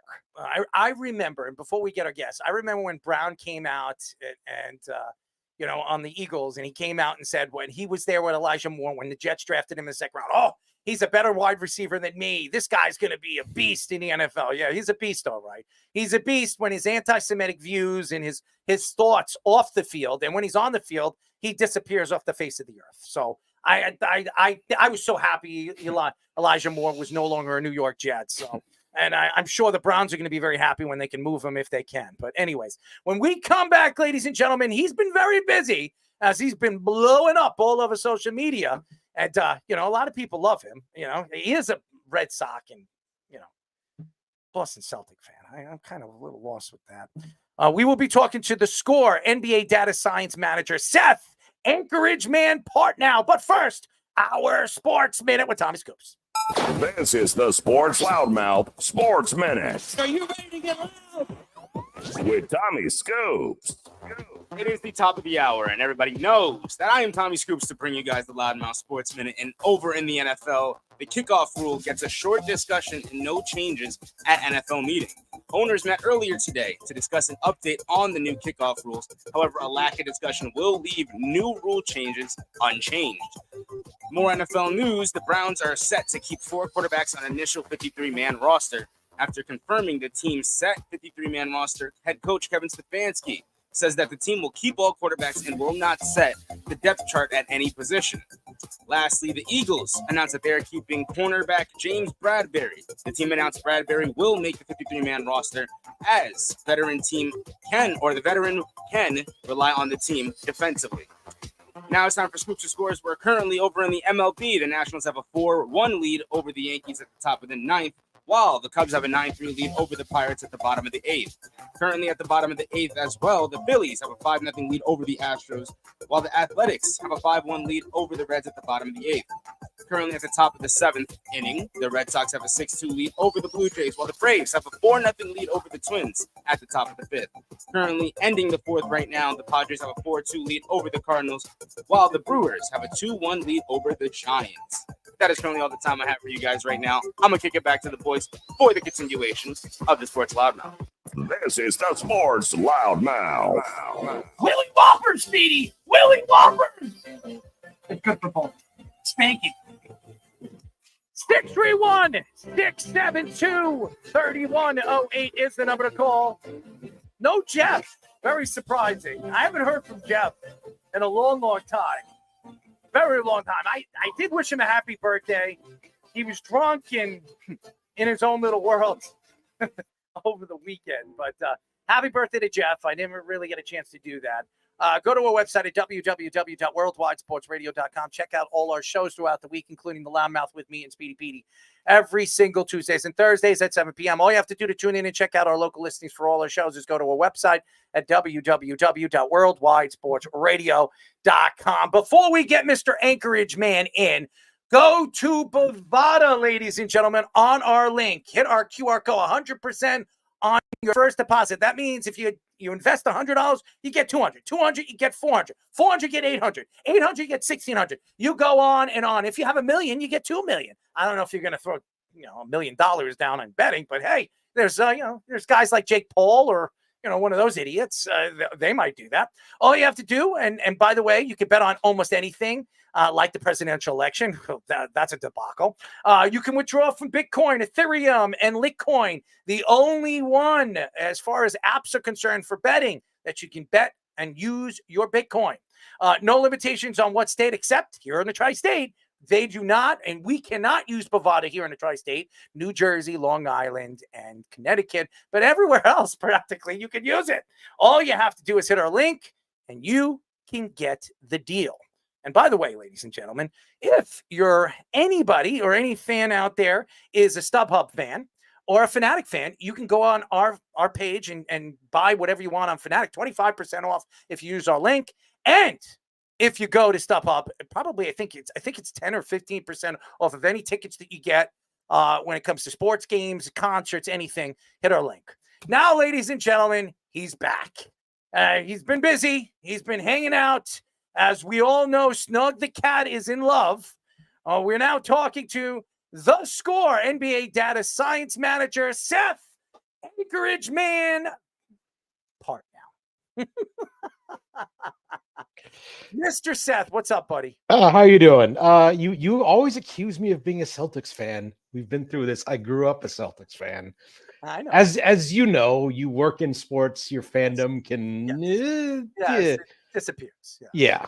It's basically I like my fandom of basically all American sports is gone. The only thing I'm still a fan of is soccer teams. Oh yeah, who's your favorite soccer team? I don't want to say. That's Manchester United. Manchester United, so it sucks. Everything sucks. Everything's terrible. We're awful. Yeah, my uncle's a Man United fan. So. Yeah. Is it, my condolences to him. Isn't Lyle a Manchester Yes, United yes. fan? Oh man, so you and Lyle would be good friends. I mean, he goes to England to go to live games. He actually goes there and deals with the craziness over there. So I've been to Old Trafford many times. That's it. That's probably interesting, just being around the fans and the craziness. Oh man, it is the soccer experience over there is just a very different fan experience. Like you don't realize what a big deal no commercial breaks are until you go there, and then it's like, wow, that was fast. Let's get a drink and then come back and do it again, and then we're done. Game's over. Where's Yeah. the next game? Oh man, I like soccer games. They're fun to go to, especially over there in England. I've never been to an English Premier game or any of that magnitude, but I know. Don't eat the food. That's all I can say. Do not eat the food in the stadium. Well, that's what I've heard. The food's Yeah. not very good. But let's get into some NBA action. And the New York Knicks made a pretty big move, adding Mikal Bridges. Julius Randle did not get an extension. I think the Knicks are looking to move him at the trade deadline. It seems that's the route they're going. What were your thoughts of bringing in Mikal Bridges? Do you think that the Knicks now are the team besides the Celtics to beat in the East? It's them in Philly. We do have to see what it looks like in Philly. I think the two. I was thinking about this earlier today, and of the contending teams, not a whole lot really added a lot of impact players, except for Mikal Bridges and Paul George. So those are the two teams that we're probably looking out for most, aside from the teams that we're looking to see some sort of internal development from, like year two Wemby, or where the Thunder or Timberwolves kind of go from here. But yeah, no, I thought I've been a huge fan of Mikal Bridges for a long time. One of the stranger bits of sort of social media hoo-ha this summer in the NBA has been Nets fans taking a victory lap over how much the Knicks overpaid for Bridges. Like, oh, that's like, is that really what we're cheering for now? I mean, we saw in Brooklyn that he's not a one option, but he is among the very short list of most elite role players in the game. And the Knicks now have two of those, I think, in him and OG Anunoby. Size is a question mark for them. I think losing Isaiah Hartenstein is going to be huge for them. And I would not be surprised if the move they're looking to make all season is to bring in someone to solidify that center position. I think Hartenstein emerged last year as just a flat out better player than Mitchell Robinson. And that's on top of Mitch's struggles to stay healthy. So that's, I think, the biggest question mark for the Knicks. I think that, the toughness and perimeter defense they have with all the Villanova guys and Anunoby and Deuce McBride are going to make this a very exciting team to watch. It's a question of, can they get through the season healthy and then add that one or two big men they need to really be a challenging force in the postseason. So Julius Randle has been in the rumors of will he get the extension, will he not? And he's eligible for 3 years, 109. Like, how do you think the Knicks should handle this situation, giving him the extension? Should they wait on that kind of thing, see how he fits? And the fit with him and Mikal Bridges, what are your thoughts on that?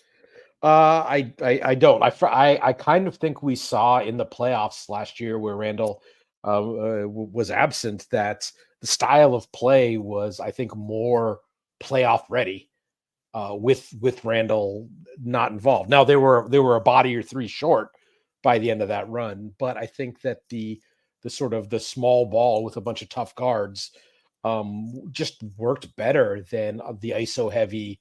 And Randall's been someone who in his playoff career has been someone who's been schemable in a postseason setting. I think he's someone who's an excellent regular season innings eater, but you do wonder if he's someone who can be relied on as a first or second option to get where the Knicks want to go. And the Knicks legitimately have championship aspirations. I don't think they're a favorite by any means, but they have the proverbial chip in a chair. But the big question is, all right, our number two guy is of a player type and of a player history that isn't always conducive to doing great in the playoffs, and is to continue on that is not a great matchup against either Philly or Boston. I think both of whom would be able to have the big wings to guard him, but then he's got to chase around a Jaylen Brown or a Paul George or whoever. And I don't think that's a positive matchup for the Knicks in a playoff setting. It is very interesting. And again, when you look at the Eastern Conference, and I like what the Cavaliers are, and I think bringing in Kenny Atkinson, that could change everything for them. I think he's a competent coach that very much helps the guard play, and maybe it helps Darius play a little bit better with, obviously the Spider. A lot of questions right now in the Eastern Conference. We'll see what happens. And right now on paper, you can argue it's Philadelphia, the Knicks, and the Celtics, but who knows? I mean, Milwaukee, maybe a second year with, Dame playing with Giannis is better. I don't know if they have enough depth, but the Eastern Conference is wide open. I think we do have to say the Bucks did, despite not having a ton of tools to work with, they did a nice job adding some complementary pieces sort of around to just increase the depth a little bit. And then the biggest thing for Milwaukee is, and living here in Milwaukee, kind of, we got to preview this even before preseason started. It was the disaster of the coaching situation last year was something that was developed early and just kept on developing. And so just have it coming in with some solidity and a plan to start the season with Lillard and Giannis, they almost get a mulligan for their, I don't think they really meshed fully at any point last year. Just going in with a plan and a coach that is going to command respect. I think that they are written off at your peril. They're certainly coming to the end of their run, but I think we would be remiss to just think of last year and just dismiss them completely. I don't like Doc Rivers. That's just my. I'm not a big. I like his playoff foibles are well documented, but the first thing to do when you find yourself in a deep hole is to dig out. Run from him. Run from him. That's what you do. But it's the improvement from where they were from a coaching standpoint last year is gargantuan. So even if Doc is not the best coach, they were, let's put it this way. They fired the coach at 30-13 and everyone was like, that's about right. So Kevin Garnett had some interesting comments about Giannis. He said he was the fourth best player in the Eastern Conference. He said Joel Embiid, Jason Tatum were definitively above him. He didn't list a third one specifically, but what are your thoughts to that? I mean, at a certain point, it's time to stop listening to ex-players just because they're ex-players. I don't know. We get enough social media of guys just saying stuff. I think that Embiid and Giannis is at least a discussion. I still pretty definitively go Giannis for now. Tatum is I've gotten in trouble all summer for saying this, but Tatum is a half step below that level of player. If the top 5-6 guys in the league are I think we know who they are, and Tatum is just outside of that. Still, I think he was good in the playoffs. I think the degree to which he struggled during parts of the playoffs was overblown. He was good, but part of the reason why Boston's the best team is they needed him to be good. They didn't need him to be great to win a title. And I think that says as much about the rest of the Celtics as it does about him. But the Nuggets aren't winning a title unless Jokic is great.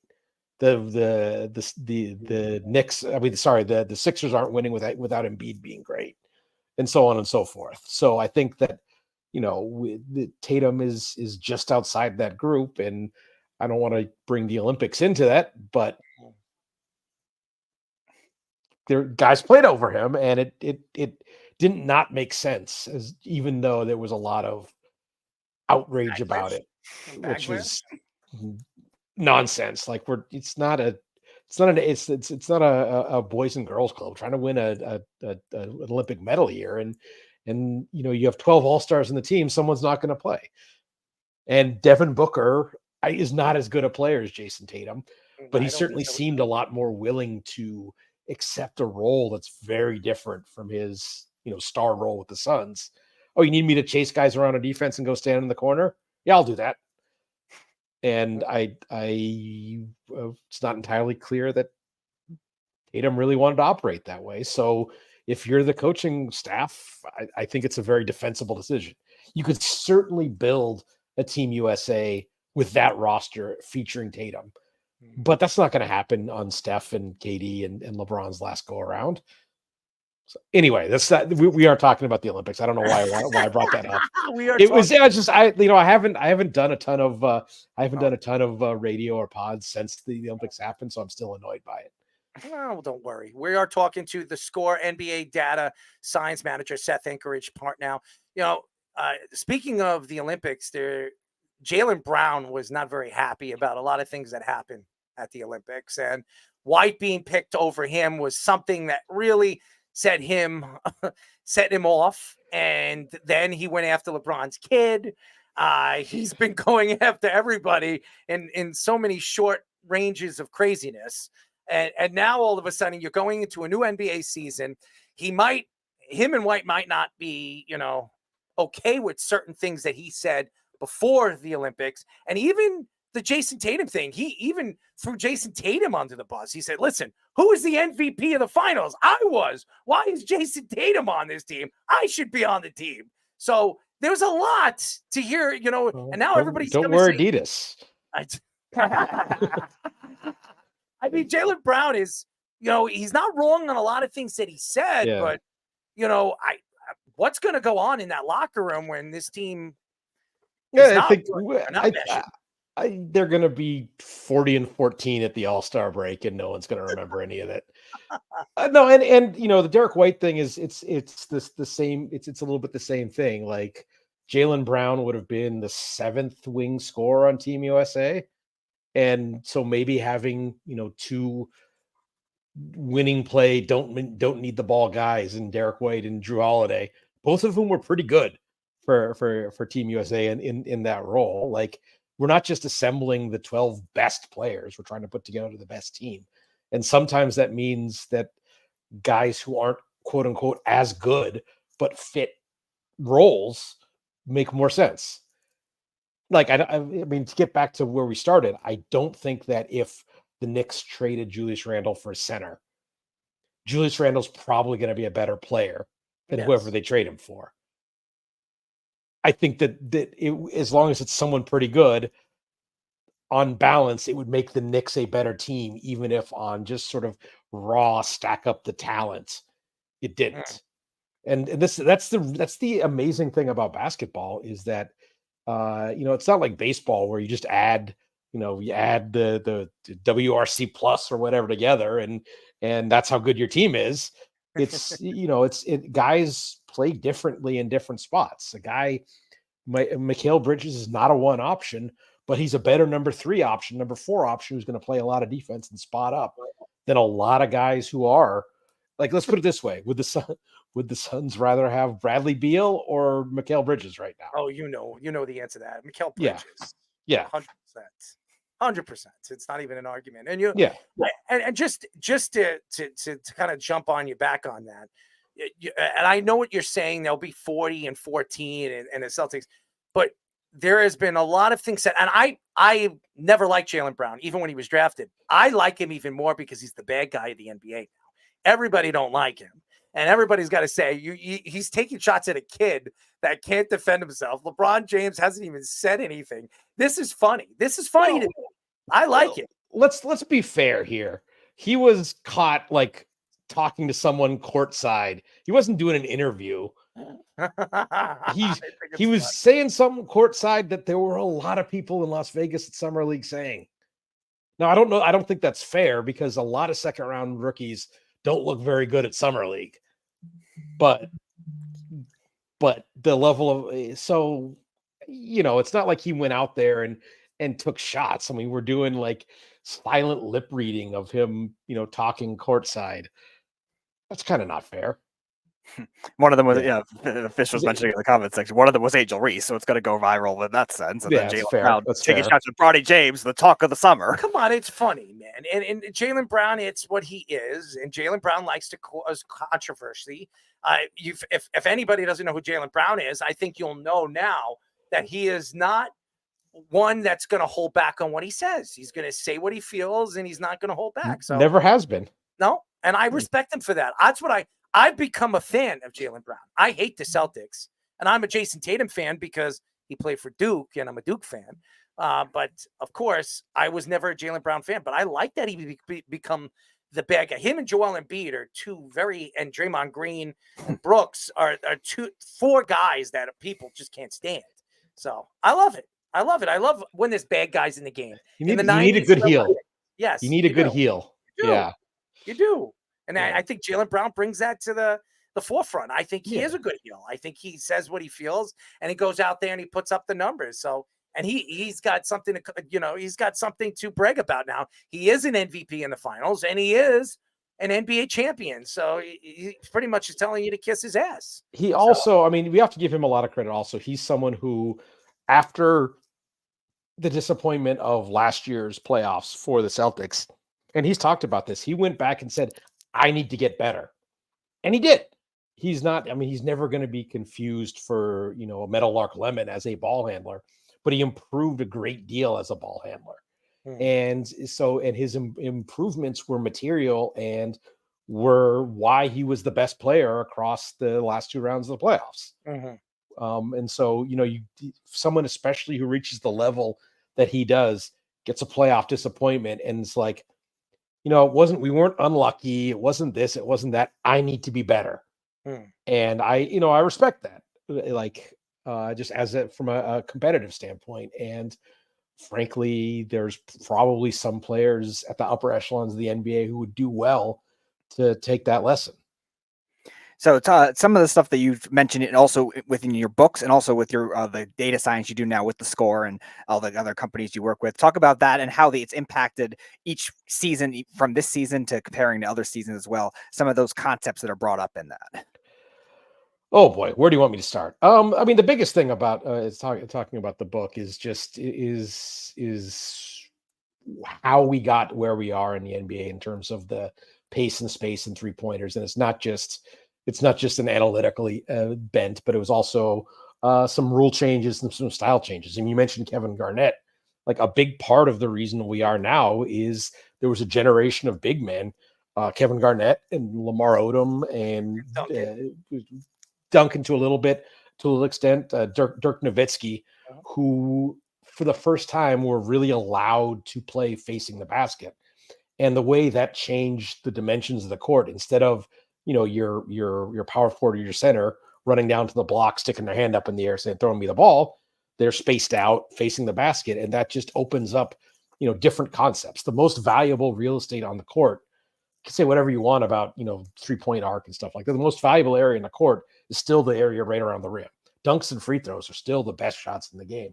But instead of having, a big, with very few players that are necessarily back to the basket giants, the way that, a Shaquille O'Neal or even like a Hakeem Olajuwon were, not having that guy just stationed down there just brings different ways to attack. And it's not, we're standing in this space, we're clearing this space out to attack into it. And I think that's as much of a driving force as to where we've gotten to. Yes, give me some dream shake. Thank you. That's as much a part of how we've gotten to where we are in the NBA as it. That it's the Pied Piper of it was Mike D'Antoni, and he became sort of an analytics Pied Piper to a degree, but he didn't math his way to the style he wanted to play. He based it on his experience and his understanding of the game. Mike Budenholzer has played a very analytically friendly style. I can speak from personal experience that while he is numerate and understands the concepts, he's not coming at it from I have a calculator and this is how we're going to play fashion. But you can reach the same conclusions about how we, especially with, given personnel on the floor, Bud's, big, he was as big a force as anyone behind bringing in Brook Lopez to the Bucks, because, all right, we want a center to play alongside Giannis, but we don't want a center to be in his way. So we need a guy who can protect the rim and shoot threes. That guy. And, I wrote about this in the book, and I've talked about it before. We liked the signing. We thought it was a good signing. And then we got tremendously lucky with how good Brook Lopez has been, especially defensively over his Milwaukee tenure. Yeah. But Bud was a big force behind wanting to play that way because he was thinking about, all right, I've got this 6'11" freight train. How do I maximize him? And he started from there, and it was space this 7-foot guy can also protect the rim, do some of the dirty work, but can also stand at 28 feet from the basket and clear the basket out for this guy to go dunk on everybody. We are talking to the Score NBA data science manager, Seth, Anchorage Man, Partnow. Seth, we had Tim Hardaway on the show last week, and we brought up Anthony Edwards. Junior or senior? Senior. Okay. Yeah, Tim Hardaway, Mr. Hall of Yeah. Famer himself. He's been on the show, and we asked him his thoughts to Anthony Edwards, and Anthony Edwards said that Michael Jordan was the only skilled player in the 90s. Tim Hardaway took that to the heart, and he just dropped the hammer on Anthony Edwards and how he felt about what he was saying. He took shots at JJ Redick. I mean, JJ Redick wouldn't have been on any team in the NBA in the 90s. He'd be 11th or 12th guy off the bench because he couldn't ball handle. He couldn't dribble. And he said Anthony Edwards should not be speaking. If he doesn't know what he's talking about, he shouldn't be speaking. Your thoughts to Anthony Edwards taking shots at the skilled talent in the 90s? So in Anthony Edwards' defense, I think we all remember during the early days of the pandemic when The Last Dance came out. Mm-hmm. And, they're watching all the highlights of those Bulls games. And there's exactly two guys on the court who you would look at that and say, oh, that looks like a guy who plays in the NBA today. And it was Michael Jordan and Scottie Pippen. So I think Anthony Edwards is overstating it. But I think that the level of athleticism and physical demands, they're different today, certainly. There's not the cheap shotting necessarily, and probably less of the interior wrestling than there was then. But in terms of the running up and down and collisions and jumping through over or around people, it's just a massively different game than it was in the 90s. Now, that's not to say that a lot of those players couldn't have adapted. I think Tim Hardaway would have been perfectly at home in the modern game. You're telling me a guy who can break you down off the dribble, run pick and roll, and shoot pull up threes wouldn't have a place in today's NBA? Oh, he would be great. Yeah. I mean, especially you forget your memory as a New Yorker is probably more of his Heat days after he kind of had some of the knee issues. Yeah, but especially in Golden State, he was like John Morant tough to stay in front of with that double crossover, the UTEP 2-step crossover. Mm-hmm. He was one of the hardest guys in the league to keep in front of you. And that was in a league where you were allowed to hand check. So I think Tim Hardaway would be a guy who would be just fine in today's NBA. I think it might even be better. Yeah, I think he was just butthurt. I mean, he has every right to be butthurt. Yeah, because of Anthony Edwards speaking. He pretty much threw everybody under the bus but Michael Jordan. And Michael Jordan came out recently, I think a couple of months ago, when they were talking about American basketball, and he says it's not what it used to be. The AAU is not really driving players to want to play basketball anymore. There's other games. There's football. Everybody wants to be Tom Brady. Everybody wants to be like one of these big time quarterbacks, the Patrick Mahomes. He says it's not what it used to be. And he said that American basketball needs to figure out how to keep these kids playing the game of basketball. And he says if it doesn't, internationally, it's going to take over and we're not going to be the dominant force that we used to be. So that's what Michael Jordan said. I've had people tell me who are in the grassroots scene much more than I am. A friend of mine describes it as academy brain, where a lot of guys get in these programs and their technical skill level is higher than it's ever been because they've got all these great drills but kids don't. I grew up playing pickup, and that's how I kind of learned how to quote unquote play basketball. Then you get into a structured setting and you learn kind of how to play defense and maybe how to strategically think the game. But in terms of just being exposed to situations, reading and reacting, figuring it out. And this is not just a basketball thing. This is a player development thing, which is really like, instead of it kind of instead of U.S. soccer learning from basketball, it's basketball's learning the wrong lessons from U.S. soccer, where the of the truly creative players that the U.S. has produced in soccer, I don't think it's an accident that one of Clint Dempsey is the one who came from sort of outside the system because he grew up playing on, dirty, barely grassed patches in Texas and, learned how to be a baller that way. And so I think that there is a certain degree of spontaneity that maybe is not being instilled unless you're Chino Hills and you get to have the ball all the time, like one of the Ball brothers. But the other thing the AAU circuit is doing is it's destroying young players' bodies. This is something I saw in my time with the Bucks. Is we'd get 19, 20-year-olds come in and everyone, get a medical report on everyone, and it's basically be like a front and back sort of outline of a body, and they'd circle the areas where there are problems. And the number of 19-year-olds who would come in and do a workout with us and get examined by our medical team, and got pre-arthritic knees, got arthritic ankles. 19, and it's because the AAU tournament go play 7 games across 2 days, and it's just overuse and just wearing the bodies of these kids out a little bit. And so I would actually go a different way than MJ, that saying that actually having guys play soccer, having guys play football and play basketball is, and there's plenty of research to back this up, is probably best for both kind of the athletic longevity, but also just having the players find the game that fits them best. Have them try a bunch of stuff, have them cross train, have them learn different movement skills. I mean, I think that there's, a lot of the European players, they got great footwork because they played soccer, and there's obviously something to that.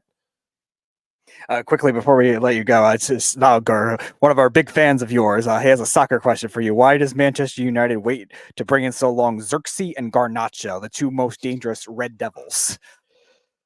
I got nothing.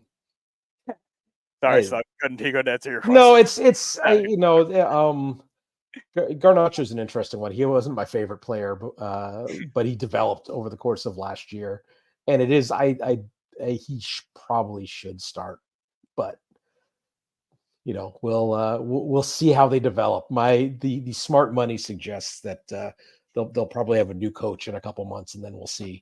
Then we'll see what's what. That's always what happens in sports. Well, and it's the same thing as a new GM comes. They don't always fire the coach right away. Right. New owner comes in, a new controlling owner comes in. Your first kind of your free hit is firing the coach. So wait till something goes bad, and then you can do that, and then the heat's off of you. And we've seen this in the NBA. We see it, across sports, where you don't want to make that move right away because you get one free one, and you don't want to waste it. Maybe it'll work, but also we know this season's not going to go great anyway. So let's fire the coach a third of the way in, and then we had to let go of the coach and start over again. So it's not my fault, but we'll be ready for next year. Self-preservation, baby. That's the name of the game. Hey, listen, maybe you need to write a book about that. Yeah, it's too much tea would be spilled. That's true. I don't like tea. I don't like hot drinks, so I wouldn't be reading that book then. the Tea Party 300 years later. Oh, but we really appreciate the time. I know you're a very busy guy, and we'll get you on.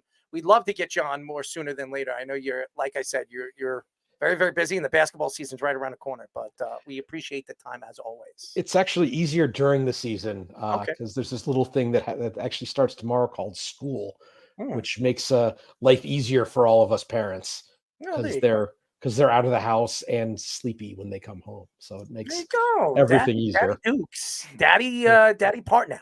That's right. All right, thanks, guys.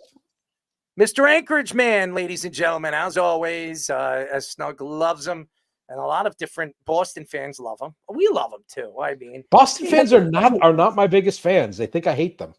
Well, they love you. I mean, all the Boston fans that listen to the show that are on our links. Usually, they love you. And former Boston fans that claim they're now Knicks fans. That's true too, which is crap. I think it's all bull crap. But hey, you know what?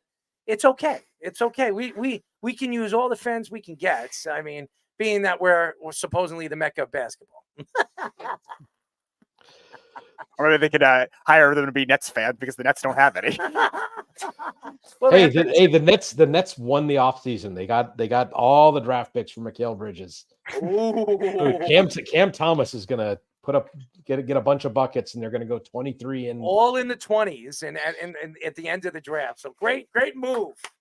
Great move.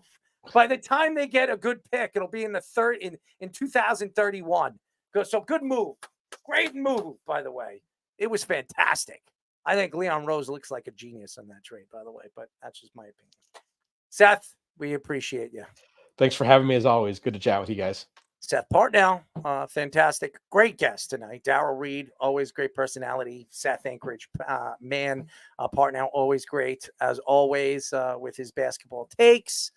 Let's bring Fish in. I mean, we got a couple of stories that we need to get into to finish up, and I want to apologize to him. It's been a long day. I'm still thinking about that Twitter account that just pisses me off. But I'm gonna blame everybody in this world and all the coldness of craziness with that Super Bowl championship hat that I have to look at right across the studio. I have to look at Speedy's Super Bowl champion hat. It makes me sick to my stomach. Ahead of the number 14 Clemson matchup with the number 1 Georgia Bulldogs on Saturday, Kirby Smart defended Dabo Swinney, stating this offseason, saying that he was like Dabo in a lot of ways. He specifically was defending Dabo's comments about the transfer portal, who said it doesn't build rosters. Smart says he doesn't see the transfer portal as a roster building solution and says he would much rather keep the players he recruits and sign. Clemson was the only Power 4 program this season that did not get a 4 or 5-star transfer portal recruit. Georgia has been one of the top 10 most active schools in the transfer portal since the portal rules have been loosened during the COVID situation in 2022. I'm sorry, 2020. Dabo Swinney is a sore loser. He's a sore man. Maybe sore in the butt. Speedy, you know all about that. I have no idea why Dabo Swinney keeps talking. It doesn't, to me, make any sense. You had a chance to take over Alabama after Nick Saban steps down. Not even the Alabama Crimson Tide wanted you. And you're a guy that comes from the school. You've won a national championship. They didn't want you. They brought in a guy that never won a national championship. So it says a lot about who you are and what you compared to as a head coach in college football. As far as Kirby Smart, now I like Danny Lanning. I think he's a great coach, and I love that he is, gone back and forth with Kirby Smart, as everybody knows on this show. It's something that really fuels my fire when you hear guys like Kirby Smart or Dabo Swinney complain and cry about this portal and money that these players are making when they're making tens of millions of dollars. Now, the fact that Kirby Smart is sucking off Dabo Swinney only tells me one thing. It tells me that college football and half of these coaches are probably grabbing each other in the boys' bathroom and enjoying themselves in their spare time. The fact that these guys making all the money that they're making, the schools making millions and millions and millions of dollars, and it has nothing to do with the portal. It has nothing to do with the money that they're making. It's just because the schools and their recruiting classes, they're bringing these players in that are drawing fans, drawing crowds because they're winning. Now, they're going to take the credit for that because they're good coaches. I think if you can recruit 4 and 5-star recruits, you're going to win. It doesn't matter who the head coach is. Ask Nick Saban, okay? Nick Saban coached how many schools before he took over for Alabama? He coached LSU, won a national championship there. Before that, he was where? Toledo. Toledo. He won over there, and then he decided to go to LSU. You get my drift here. You got to win before you get paid, right? That's what I'm saying. Now, these players, they won their whole lives. From middle school to high school, they're the best players of their state. The best. They stood out from all the rest. That's why they're 4- and 5-star recruits. Why shouldn't they get paid? Why shouldn't they? I don't care what they do in college football. Some of these guys will never play in the NFL. Some of them will never finish their college education because they decide, hey, you know what? I'm going to go into the draft, and they don't get drafted, and then there are walk-ons for these teams and never make those teams. How about that? And then they can't help their families. Then they have to go to stealing, drugs, and all the other stuff that these ex-athletes do because, hey, they can't support their families. Hey, they can't help their families out because they thought they were going to be NFL superstars. Now, these college kids have a chance to make a living playing college football and might never play in the NFL ever. But now they have a chance to make hundreds of thousands of dollars, millions of dollars, take that money. If they never play football again, they can invest it into something and make them more money, make their families more money, invest into a business, invest into a corporation. So now these coaches, and Kirby Smart, Dabo Swinney, they're complaining that other coaches are using the portal or saying that these coaches think they're using the portal to win championships. And now they're saying, hey, you don't need the portal to win championships. They should be able to keep their players. How about maybe these players don't like you after a year? They don't want to be coached by you anymore. You're a son of a bitch. How about that? How about Dabo Swinney is a big pest, a big piece of you-know-what, and I don't want to be coached by you anymore. I'm going to go into the portal, and I'm going to go somewhere I actually enjoy. Actually make a name for myself because you're not giving me the option to be that number 2 corner, or you're not going to give me the option to be that nickel back that I want to be. How about that? But because they're butthurt that these players don't like them and that the NCAA is giving them options to do things and make money and open up the options that they never had when Johnny Manziel was playing, or other big names like Tim Tebow. Do you know how much money Tim Tebow could have made if there was a portal or if there was money to be made from NIL deals? Could you imagine what Tim Tebow would have right now? He probably owned the Broncos. I mean, seriously, the guy was more beloved than any college football player in history. Do you know how many endorsements that man would have made? Money he would have made through endorsements, sneaker deals, StubHub deals, whatever, any organization that wanted to work with him, he would have made millions and millions of dollars. But because it wasn't allowed and the NCAA wanted to pocket all the money and give it to all their coaches and give it to school kids, smart kids that are going to the school and giving them scholarships because these players are bringing in money because of the new television deals for their schools. Oh, it's okay then. It's okay. It doesn't make sense. Dabo Swinney, shut your damn mouth. Kirby Smart, shut your damn mouth. I don't want to hear you complain anymore. Kirby, you've won national championship after national championship and probably have a chance to win another national champion. Dabo Swinney, you haven't won a national championship in forever. Stop with your crybaby antics. You're going to get fired this year. Clemson's going to move on, bring in another guy that's going to be a yes man, sir, and do whatever it needs to be done to recruit players. And you're going to be sitting at home wishing you have the Alabama job. Yeah. Case closed. Yeah, Dabo Swinney is definitely not getting any 4- or 5-star transfers. It explains a lot about why you're going to need to at least some level of transfer. I'm not saying you have to rely on it. I think Kirby Smart is right about that. Like, you don't have to rely on the transfer portal, but it is important when you have these conferences becoming super conferences now, as like the ACC maybe isn't as big as the other three, but like you still have that kind of effect you're going to need to be active with. And to do that, you have to keep these players like happy with your coaching style. And Georgia, I think, has done that to an extent. That's why Kirby Smart, I think, is a little bit of a hypocrite when he says it's not relying on the transfer portal because he's done it a lot. At the same time, though, I do think you need to be able to build a roster that way too. And Georgia's kind of been a counterculture to what you consider football now. And I think Georgia has built a good mold with their defense and their running game for years, and they finally have some other positions finally hitting. And that has to do with a lot of the way Kirby Smart has done in college football. But at the same time, you can't just say, oh, you can't rely on the transfer portal and build a roster that way, because you've done it, Kirby. You've done it for that sense of time. And NIL deals are going to help a school like Georgia, a power program, to be that way. And for you, Dabo Swinney, Clemson is going to have to evolve. You have the weakest of the four Power 4 conferences by far, and yet you've only been able to win it with like an 8-4 season recently. Yeah, you finished top 25 every year. Where is that going to get you, even with the expanded playoff? Look, it's something that we haven't mentioned yet. Do you think this is a shot at Deion, Errol?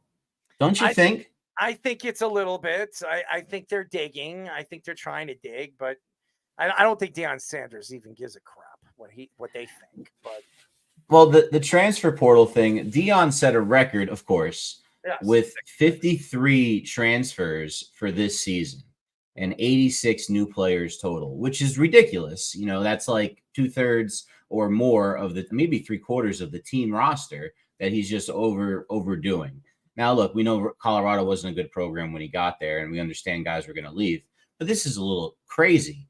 And to treat it like it's a business this way with kids that in their future, what I worry about isn't really, the kids making the most money. I know that's part of it, and they should be able to shop and make money. But what if this turns into this, like what it was when it was lawless in the 80s, where SMU was given that death penalty and all these sleazy Dallas, oil guys and all these billionaires were just having these kids in weird situations. They're 18, 19, 20. It's not good for them long term. Only a few of them are going to make it to the NFL, even at 5-star recruits. It's something that you worry about. And I don't think the Deion method, and we talked about it last week, he's getting money from the Saudi Arabians. Yeah.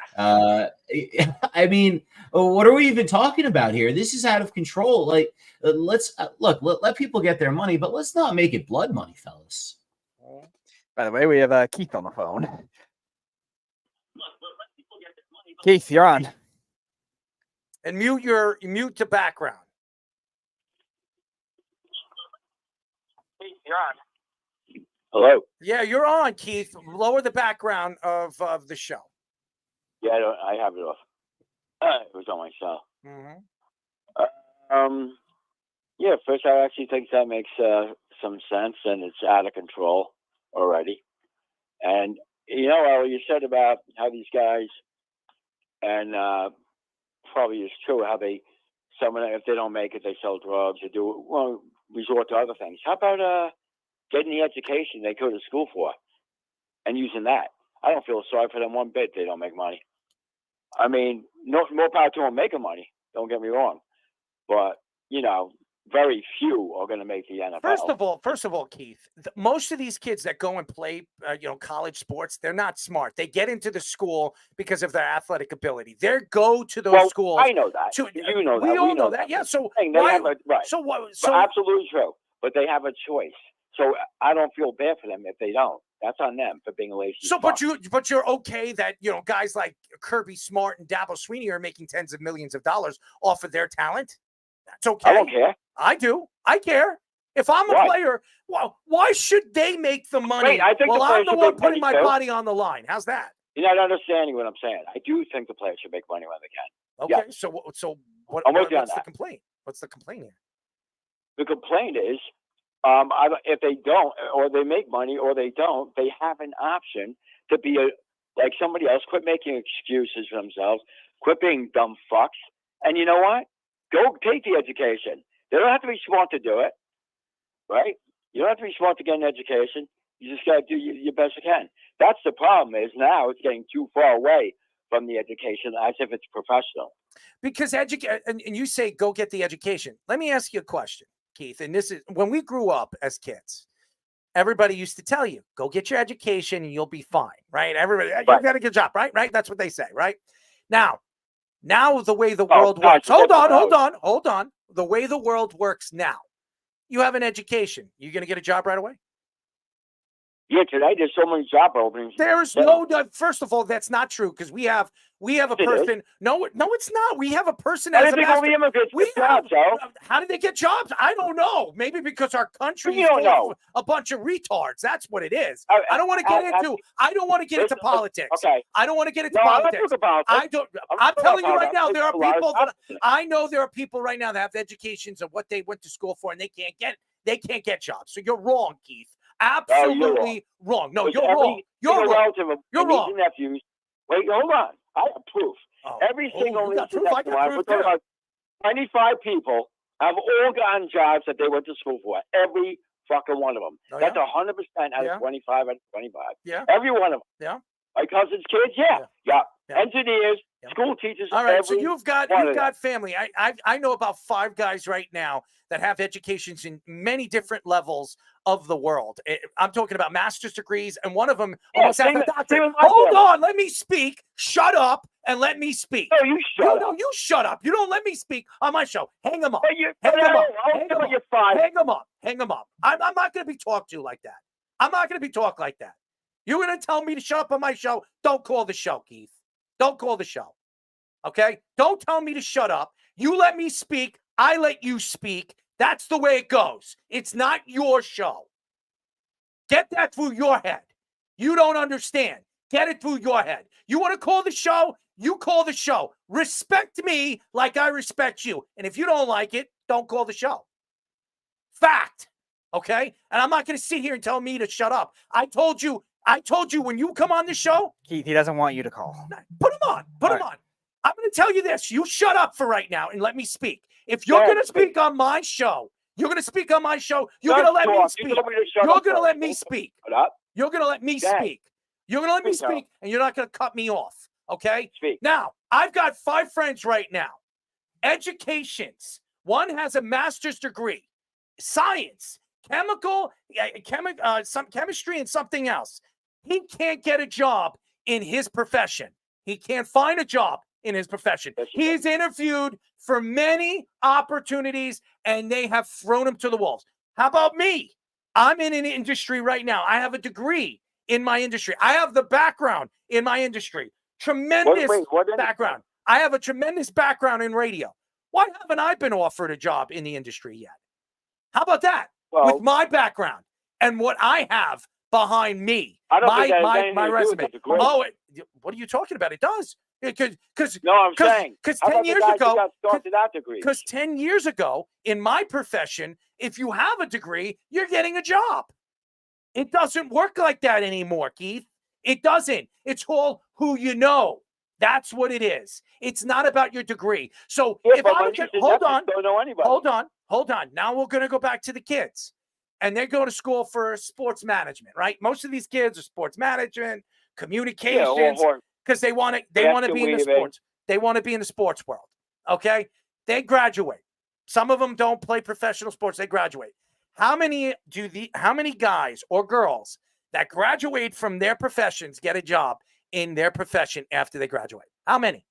Because I'm going to tell you this right now, and stop it with your crap too. You don't know what you're talking about. I know people in this industry. I got a list of people that I've worked with in this industry that tell me there is no opportunities in this industry unless you stand out from all the rest, and you have to stand out completely. So you're going to tell me? Then I guess that's why you don't have a job. That is what you're saying. No, that's not what I'm trying to say. That's not what you're getting. You said I don't say stand out. And you don't think I stand out? You don't think I stand out? That's what I said. Listen, that's what I said. But you just said that. But I'm going to go back to what I'm saying here so you can understand this. What I'm saying is that it's not about your degree, your education. It doesn't matter. There are guys right now in my profession that have no college education, that have jobs in the industry. Have jobs in the industry. I agree. Have jobs in the industry. Why? Yeah, you go to school. That's what you're going to school for. You worked your ass off to get that education. Why do they have jobs and people like, let's say, me have none? And the fact is, it's not about the education. Or people like them. It has nothing to do with it. It has nothing to do with it. It has nothing to do with your education. Well, why would? Yeah, maybe you're right as far as getting the job, but maintaining the job, you have to be good. Really? Well, not good, but in other people's opinion. Not saying that we agree with it. Something like, whatever you like. I know what you're saying. I have a brother, my brother Pat. Now he's another example, no degree, but he's fucking brilliant. He's making over $300,000 a year, working for Five Below with no degree. But he started at 16, working at Cedarhurst Paper. You remember where that is? Yeah. Probably. And moved on to, got fired by them, right?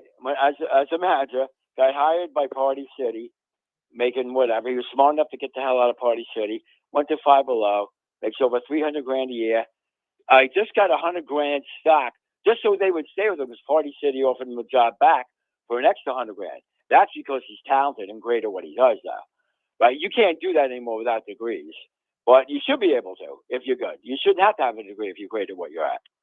I know if you're talented, you're talented. I know a lot of people that don't have degrees in a lot of their professions, and they're doing very well. And the kids that have degrees can't even get a job. You got to be exceptional. It's hard. What you do. I don't think you. Like my brother didn't get the job because of people he knows. I know about 6 people. Maybe in your industry. I know 6 people in my industry that are not good, and they don't have any degrees. They're not good, and they shouldn't be on radio. They should not even have a chance to speak on a mic. I'm not going to say it on live radio what I think they're doing, but I mean, you could put 2 and 2 together on what I think they're doing. Okay, I'm not going to say it because just think about it. Just think about what I'm trying to say. So it's not about anything but what I'm trying to figure out on what this industry is all about. And yes, I'm reading Snug. Well, radio is a dying industry. Well, it is. Why is it a dying industry? I'm going to tell you why it's a dying industry. Because the industry has these idiots speaking on radio that don't know what the hell they're talking about, and they're not entertaining. It's boring. Like the podcast, like my son and his wife suck. So you're right. It's boring. Why would anybody sit there and listen to WFAN or ESPN when their stuff is garbage? I'm just speaking the truth. Listen, Errol, you know as well as I do that Brendan and especially Christy have zero talent, right? But meanwhile, they're still making money, which is because you know why? There are people, for whatever reason, God, I'll never know why, neither will you, that people watch that ridiculously boring podcast. Brandon, I'm gonna speak. I'm gonna speak up for Brandon for one more time because I you know my thoughts about your son. Okay, Brandon and Christina, whatever her name is, Brendan and Christy, Christy, whatever. I don't even know her name. I could care less. That just tells you. Kim Possible. Kim Possible. You know, Kim Possible. Shit Possible. Whatever the hell. Can I say cunt possible on the air? Oh, yeah, go ahead. You could say whatever you want. All right, I'm gonna tell you what. There's an example. They have no talent, but people listen to them because of her following. So they're caught whatever reason. It drives. I don't get it either, brother, like you. But they have a following, and it's like I don't know why, but that's why. Even these people that are untalented they have people who do like them, man, for whatever reason. Or else they're not gonna last. You're right. They'll get the job, but who they now? Absolutely, but. They got to keep the job because they have some kind of audience. Yeah, they got an audience, all right. A bunch of retards and losers. That's about it. Excuse my language to all the people out there. I'm not gonna. I'm mentally challenged. You just call me retarded. No, I'm not gonna call you retarded. I'm just. Okay, I'm messing. I know you're messing with me. I think their stuff is garbage, and I wouldn't. Anybody that watches that garbage is an idiot. So, you want to. But they still make money, and I don't get it. Are they making money? So they got to have some kind of Are they making money? How much money do you think they're making? Well, they won't. That's not going to last as Christian. It's already starting to go down. Yeah. But like these people, to last long on the radio, you have to have a following. You just do. Because they know how many viewers they have, to sell commercials, to do whatever.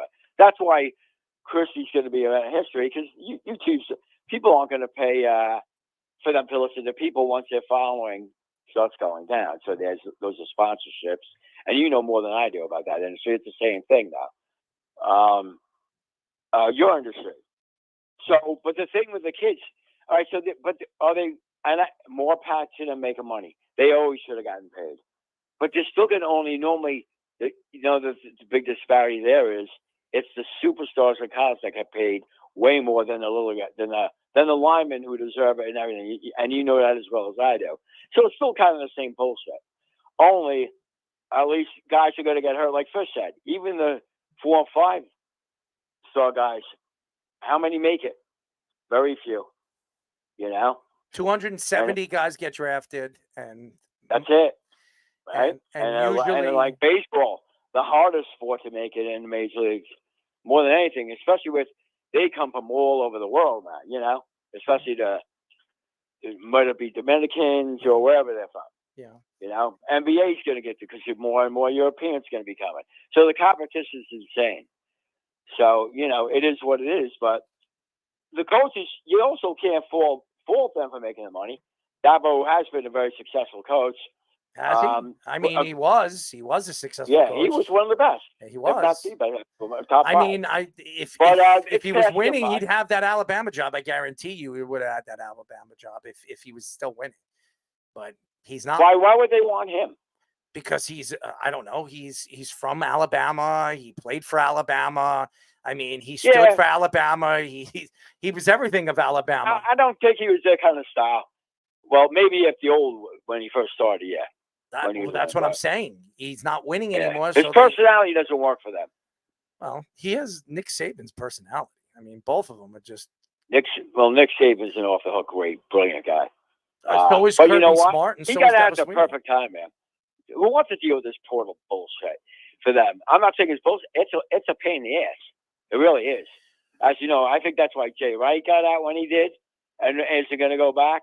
A lot of the guys, just small guys, get out. You did well. Jay Wright Coach because he had K, heart. he would have hated it to keep dealing with this. Jay Wright left basketball because of his heart condition.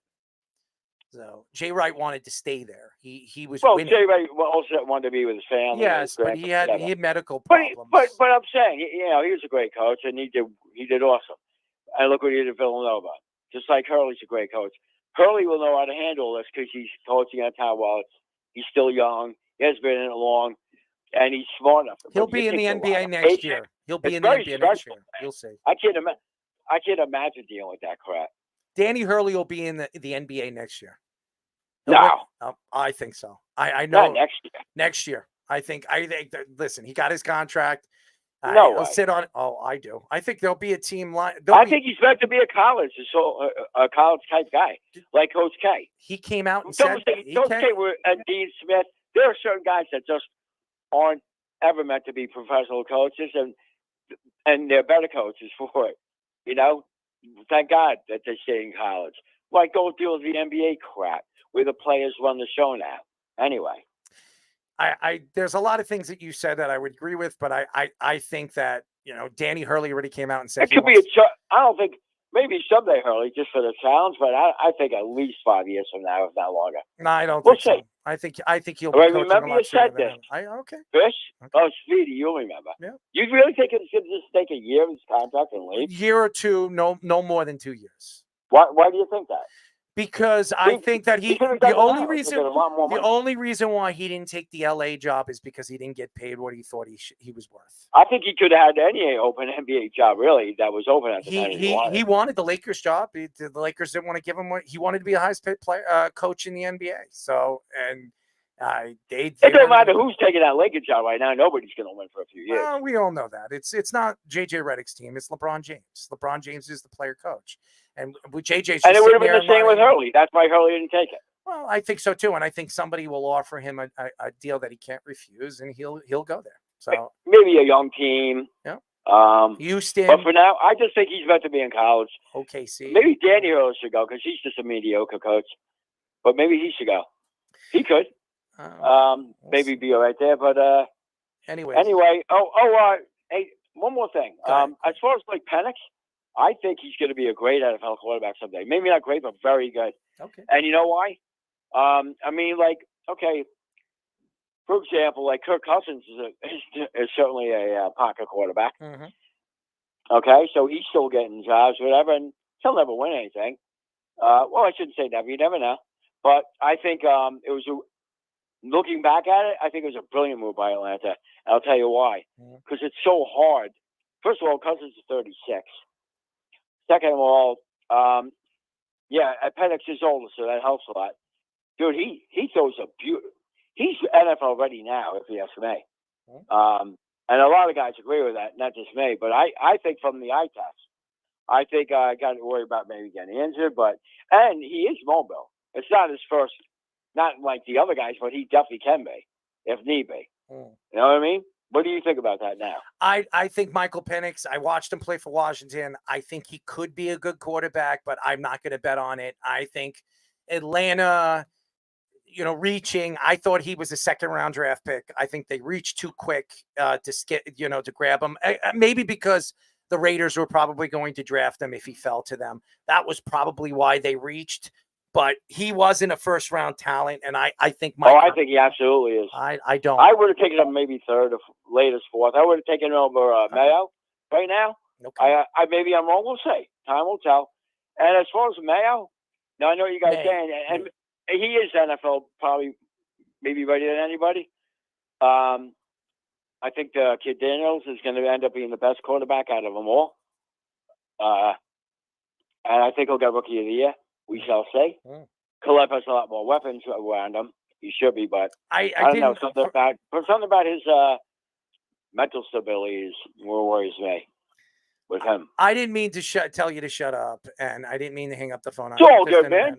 You know that. Well, but you could call up whenever you want, and I'll see you on at the live show September 5th. Yes, I might need to lift over there, brother. All right, that's fine. That's fine. All right, just don't throw me into the woods that day. No, goodbye. Goodbye, Keith. I talk to you later. Him and his throwing. When I say throw it into the woods, is like when you're in the woods, you get hunted, right? Or you're the hunter, or you get hunted, and that's what I meant by that. But whatever, they want to use that against me. That's fine. Whatever. Stupid asses. Oh man, we got two more stories to get into, and we will go. And we'll bring Scoops into this conversation as well. On the Ticket and the Truth Show, Kevin Garnett said that Giannis is the fourth best player in the Eastern Conference. Garnett said Joel Embiid and Jason Tatum are definitely better than Giannis, but didn't specify the third name. Paul Pierce fired back at Garnett, saying that Giannis is definitely better than Embiid. Pierce did add that he agrees with Garnett about Tatum being better, though, because the Celtics won a championship. Garnett says Giannis injury history and surprising early playoff exits are a big reason why he wouldn't put him as the best player in the East. Giannis was fourth in the MVP voting this season, while Tatum was sixth. First of all, and I'm ridiculous. Giannis is better than Jason Tatum, and I love Jason Tatum. That is ridiculous. And as far as Jason Tatum winning a championship, Giannis won a championship. So who cares if Jason Tatum wasn't even the MVP of that championship. Jaylen Brown was. He wasn't even the best player on that team. Giannis, who was the best player when Giannis in Milwaukee won? Giannis was. So what are they talking about, first of all? And as far as Paul Pierce kissing Garnett's ass and Garnett kissing Paul Pierce's ass, good luck on that. I mean, both these guys. And the only reason why they have Tatum over Giannis is because he plays for the Celtics. That's why. If Giannis was playing for the Celtics, they would never say that. And they don't want the Celtic fans to hate him. But the fact that Kevin Garnett says that Giannis is the fourth best player in the Eastern Conference is ridiculous. He's the best player in the Eastern Conference. He's the best. Go look in the Western Conference. The two best players are Nikola Jokic and Luka Doncic. The third best player, I believe, in the NBA is Giannis. I mean, this guy is usually in the top three in the MVP voting. And he's won a championship. And he's played in multiple championships, right? I think he's been in two. No, the Bucks final run was the only one he had. Oh, so okay. So whatever. The fact is, he's been one of the best players in the Eastern Conference for over 7 years. He's won how many MVPs? Two 2 MVPs in 7 years. He's been runner-up for the MVP, four out of the last 5 times. I mean, to say that Jason Tatum wasn't even in the top five in the voting this year, and Jason Tatum had a great year. Giannis was voted ahead of him. It's terrible. It's terrible. And Joel Embiid, the crybaby, his antics last year on why he won the MVP. He shouldn't have won the MVP last year. Nikola Jokic won the MVP last year. The only reason why he won not last year, the year before. The only reason why he won the MVP is because he was complaining or crying about it all season long that he's going to get screwed out of an MVP. And he finally played more than enough games where he can get the credit for the MVP voting. It's a joke. Joel Embiid, he's a great player. He's a sensational player. Is he better than Giannis? No, he's not. He's not better than Giannis. And it's crazy to think that. Now, if Joel Embiid consistently continues doing what he's doing, yeah, he's better than Giannis. But Giannis is, he's 31, 32 years old now. He's getting up there in age. And NBA, that's ancient. I mean, he's getting to that age of Steph Curry and LeBron James and all of them. He's not going to be as athletic as he's been over the years because of his size and his ability, and it's going to catch up to him. But Garnett saying Giannis' injury history, how about your injury history, Garnett? I mean, how many injuries have you had in the past? You didn't win a championship. You went on a Celtic team that was dynamic with Paul Pierce and Ray Allen and Rondo. You never won over there when you were over there with the Timberwolves, and you had Stephon Marbury at the prime of his career. Stop. I mean, it's ridiculous. Were you the best power forward in the league when you were at the elite level? You weren't. Tim Duncan was. But you thought you were. Paul Pierce thought he was the best 2 in the NBA when he was at the prime of his career, when he wasn't. Dwayne Wade was. So, whatever. Paul Pierce played the 3 and a 2. I mean, you can argue that even at the 3 position, he wasn't the best 3 in the NBA. It's ridiculous. First of all, I'm not going to add. Now, obviously, everybody's going to take in because Paul Pierce and Kevin Garnett are Hall of Famers. So you're going to listen to them, but they're both Celtics. That's the fact. Of course, they're going to take Jason Tatum over Giannis. Of course, they're going to take Joel Embiid over Giannis. It's just ridiculous. It's a ridiculous statement. Honestly, I think it doesn't. If I was Giannis, I would say something. Giannis is a cool, collective guy. He's not going to say anything. He's going to be professional about it. But that would piss me off after winning multiple MVPs, been up for MVP multiple times, and winning an NBA championship with garbage, with nothing. Honestly, nothing. Chris Middleton? Drew Holiday was a good player. He's a good player. He's not an elite point guard in the NBA. Knicks legend Bobby Portis. Bobby Portis? Who did you win with? You didn't have another superstar next to you. He won a championship with him, the lonesome dove, as a superstar on his team. And you're not going to give him any credit for that? Get the hell out of here. Garnett, go sit on it. Yeah. You and your podcast, garbage podcast. It's a ridiculous statement. Stupid. Yeah, Dumb. There's a clear evidence that both these two guys hate the Milwaukee Bucks between this comment and then Paul Pierce's 6 years ago saying, "Oh, the series is over," when the Celtics went up 1-0 on the Bucks, and then the Celtics lost 4 straight games after that. It's a dumb statement. And the Bucks ended up going to the Eastern Conference Finals that year before losing to Toronto. And again, it's the same thing we were discussing when we were talking about the Team USA things. Like, name me, besides shooting, name me something Jason Tatum does definitively better than Giannis, for one thing. Like, yes, they're both great defenders. Maybe some years Tatum's a better defender, but it's not definitive. Like, it fluctuates back and forth, and Giannis is longer and more versatile. Who would you take right now? Straight up. Joel Embiid, Jason Tatum, Giannis, all in order. Give me your order. Yeah, I would do Giannis, Embiid, then Tatum in that order. Because versatility has to be factored in for Giannis, too. He could play every position. What are they trying to sell here? You think New Yorkers or nobody knows basketball? Come on, guys. You really think we're that dumb to think that you believe that you would take Joel Embiid and Jason Tatum over Giannis Antetokounmpo? That is the most ridiculous statement. You go to 10 GMs in the NBA right now, and they look at you and laugh at you. Yeah. They laugh at you. And your top 3 that you listed are the only 3 players that could do that. Could line up at every all 5 positions and play well at that level. Luka Doncic, Nikola Jokic, and Giannis. Those are the only 3 players that could do it. I know Giannis has had issues with free throws. I know how Giannis Jason has issues. Tatum doesn't have injury-prone background. Joel Embiid doesn't have an injury-prone background. This is worse than Giannis. And you're gonna take Joel Embiid over Giannis? That is ridiculous. Joel Embiid has never ever taken his team to an Eastern Conference Final. Do you know he's the only MVP in history of the NBA, big NBA, top 5, at the 5 position to never take his team to an NBA Eastern Conference or Western Conference Finals? He's the only player in NBA history? Come on. And you're going to take Joel Embiid over him, who's taken his team to a championship with him as the lonesome star on his team? But what a ridiculous statement. Yeah. And Anchorage Man even said it too. When he was on, like, Jason Tatum didn't have to do as much because they have so much other wing depth. They have so much other talent around him. Jaylen Brown is a top 15 player. You have Derek White and Drew Holiday, who are both top point guards. Like, they have enough guys to make that kind of thing work. The best player that Giannis has played with was probably Middleton, who was maybe top 25, but not like anything more than that. And even that was a stretch. Like, that's who your best player that on that championship team you're playing with. Drew Holiday's a good point guard. Yeah, Giannis was the first of that wave to lay all these good 2s and 3s next tier of stars to make it work, but they weren't like Jaylen Brown level good. And the Celtics won a championship with that kind of thing is crazy. And it's just the fact that the versatility and athleticism alone, like, you don't get that kind of thing in the league. And those 2 guys had to play together to win a championship.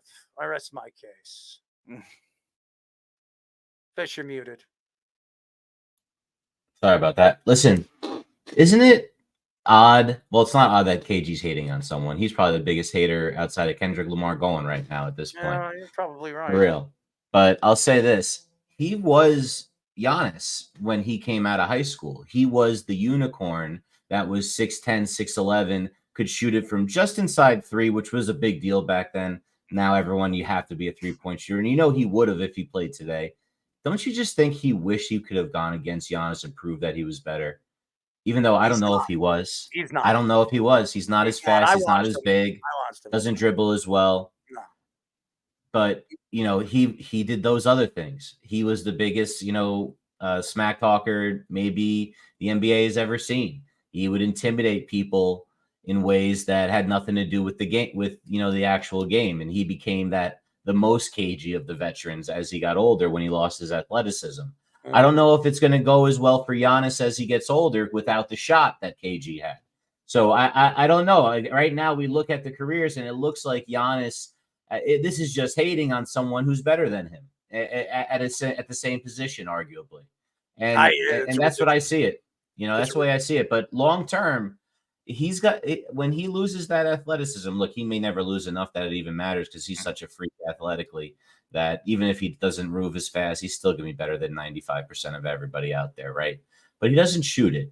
And in basketball, as you know, guys that can't shoot it don't last when their athleticism goes. So I don't know if we're going to say he's better when it's all said and done for Giannis, but you're not wrong. He had to team up. He had a lot of those Timberwolves teams, very similar to Embiid, didn't get it. I think they got to the Western Conference Finals once with Garnett, and that was it. So I see a lot of similarities. I see jealousy, and I say just a hater hating, man. All right. Scoops, you have any thoughts to it? Yeah, just picking up off Fish, he's hating. When we already said it, Kevin Garnett has never led a team, never led a team to an NBA Finals. Of course, he had that 2008 championship, but that was, of course, look at the guys that he had around him. Look at the coach that he had. We're looking at Giannis. Giannis, of course, personally, and you guys, of course, said it too. Personally, Giannis is the best big man in the league. I'm sorry, not in the league, in the East. I'm sorry, he's not better than Jokic, but personally, Giannis is the best big man when it comes to the East. And there's no really debate about it, personally. So no one moves like him. No one handles the ball. No one has the speed like him at his size. Joel Embiid, he has really good stats. Joel Embiid puts great stats up, but to say he's better than him, Kevin Garnett, I do think Kevin Garnett is a funny dude. I think some of the clips that he has on his podcast, some of his takes are just straight up funny. I don't really agree with them. They're just funny to laugh at, and you listen and you're like, look at the crap that he said just now. But really, this is just coming down to like class grade A hating. I don't agree with it one bit. I don't think anybody agrees with him. And honestly, if you know basketball and you understand how all these guys are compared to one another. Giannis has been the most successful big man right now in the last 7-8 years.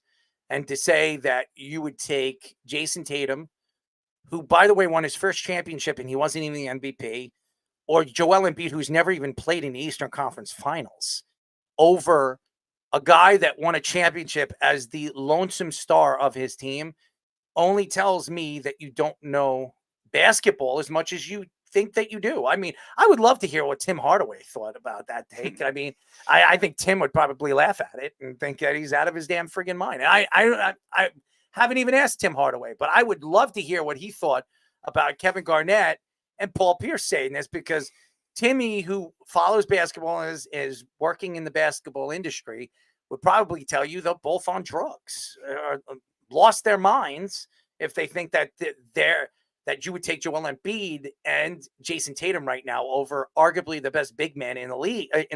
Even in the league, some people could argue Nikola Jokic has been a dominant force, but Giannis has been pretty damn good too. So, I mean, Nikola Jokic plays with two other superstars on his roster. I mean, who is Giannis playing? I mean, Dame is on the team, but was he? I mean, this year, all the time. Dame couldn't stay healthy. Giannis couldn't be healthy this year. Let's see Giannis play with Dame at full strength this year and almost a full season. Then we'll see because a lot of people, just like we just had Seth on. Seth said this could be a different team this year if they play at full strength this year with those two guys. We'll see. It's just a matter of time to find out. Magic Johnson took shots at Anthony Edwards' comments, saying that he wouldn't respond to a guy that's never won a championship. He added that he never even won a college or high school championship, nevertheless, reaching the finals at any level. Edwards responded that Kobe is the only player that has won a championship as a super young player, which is wrong because Magic won a championship in his first and third year in the NBA. Edwards also said he is in no rush to win a championship and knows his day will come.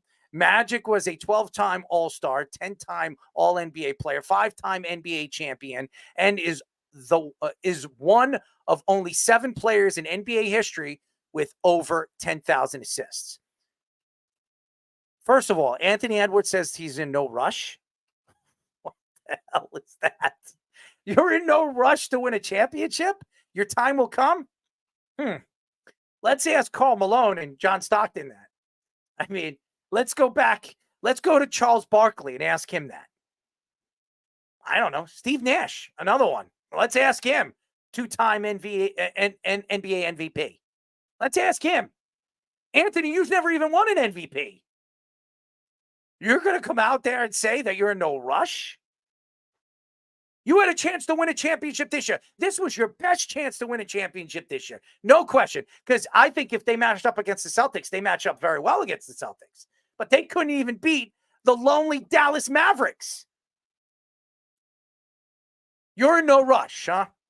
Kobe Bryant was the only super young player. Interesting statement when Magic Johnson won a championship in his first year. He also won a national championship with Michigan State.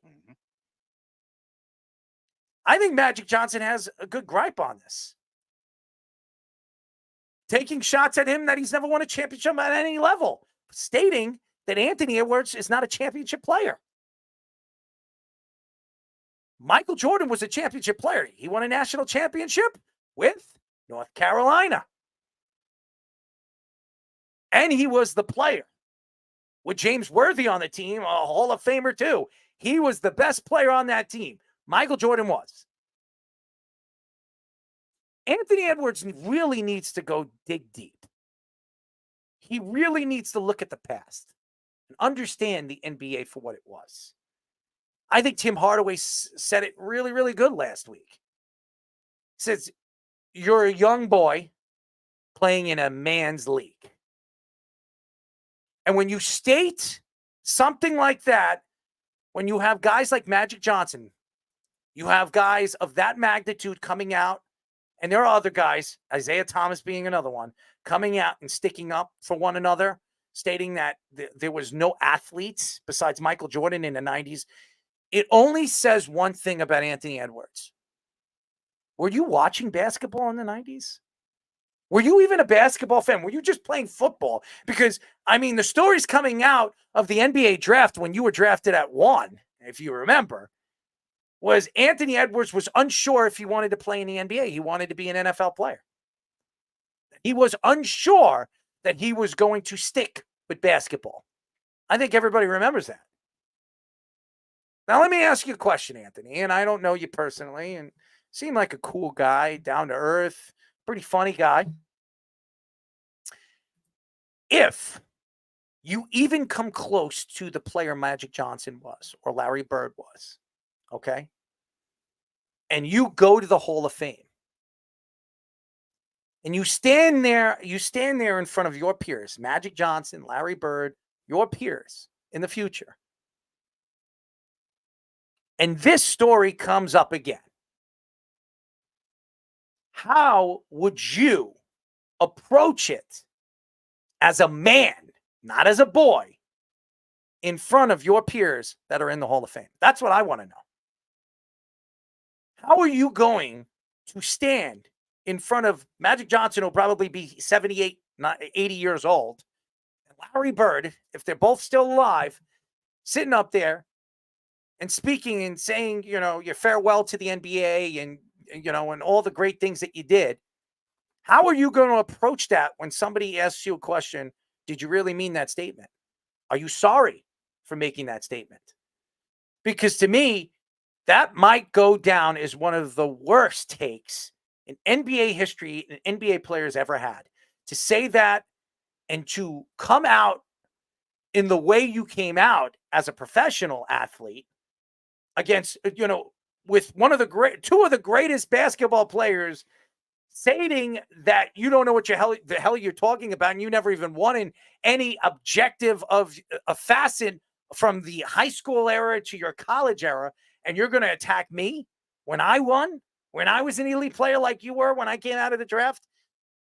I don't know how he's going to live this up if he doesn't win a championship. And if he doesn't win a championship, boy, oh boy, will Magic Johnson and Isaiah Thomas have a gripe on him going to the Hall of Fame in the future. Yeah, even if, regardless of if he gets to the Hall of Fame or not, even if he just wins the championship in general, like, it's going to be looked at for a while, because all these guys that have won championships are coming out and say, oh, winning a championship back then didn't require skill because there was no athleticism back then. When you're looking at this this video that Fish is posting too, look at those behind the back passes, look at those athleticism on the dribbles too. Like, that kind of thing still takes athleticism. Yeah, I know the quote unquote athletes are not like built today like they are, like, okay, fine, but if Magic Johnson and these guys had access to these modern training, like, I'm sure they'd have that. You have to factor in body types when judging these kinds of things, that these games could transition. And like Anchorage Man was saying too, like, there are some 90s players that would transition their games, their skill sets well into today's game. And that kind of thing Anthony Edwards has to appreciate, especially when you're judging. Like,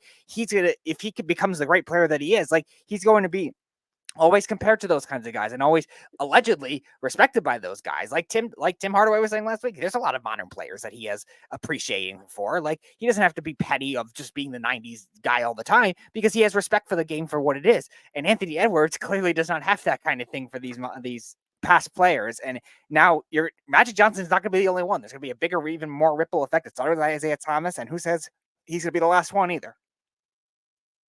There's a lot of revisionist history about Kobe. I mean, you don't even take a breath. Maybe that's why you keep going. You got a hairball in your mouth? Yeah, Jesus.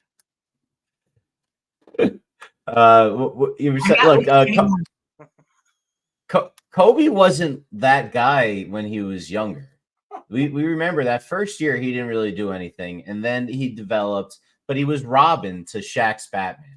It wasn't like he took over a team and brought them all the way. Like Magic really revitalized that team. We all remember Kareem was hurt during that finals, and as a rookie, he was able to have like some crazy triple-double, playing center when, he was a taller point guard, but he wasn't a center.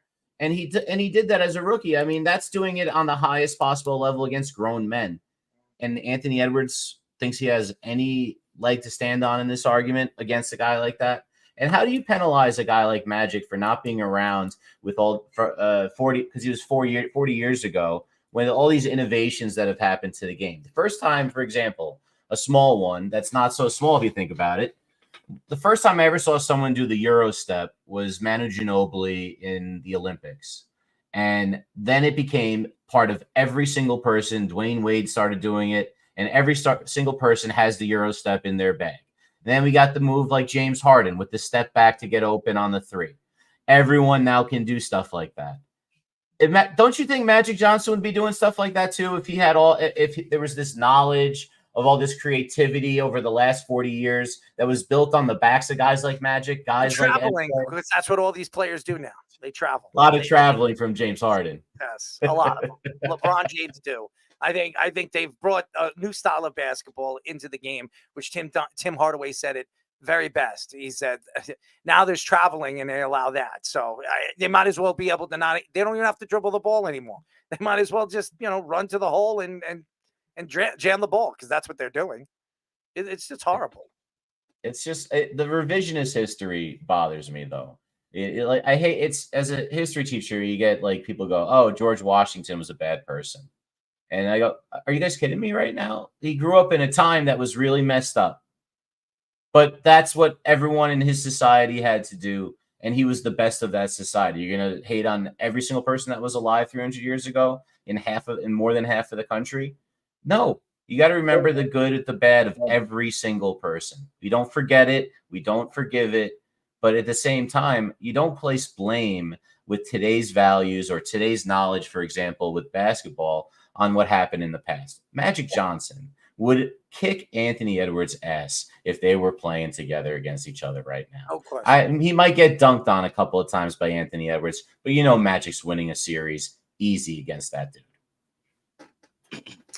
Yeah, so I agree with the sense that, Jordan was a dominant player. Of course, he was the most dominant player, the most skillful player. And it almost looked to the sense that no player truthfully had a slight chance. No player had a candle, could hold a candle to Jordan at that time.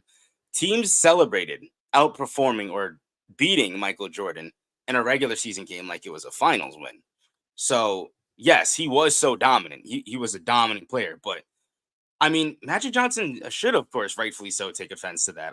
Everyone wants to be a legend. Everybody grows up wanting to play the game of basketball.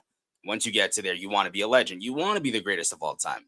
So right now, of course, Magic being looked on as one of the greatest players of all time, if not the greatest point guard of all time, to get talked down to by a kid that's never won a national title, never won an NBA title, got carried to a gold medal, didn't even actually play a majority of that gold medal series, but I would get upset too. And personally, I kind of like the way that Magic Johnson handled it.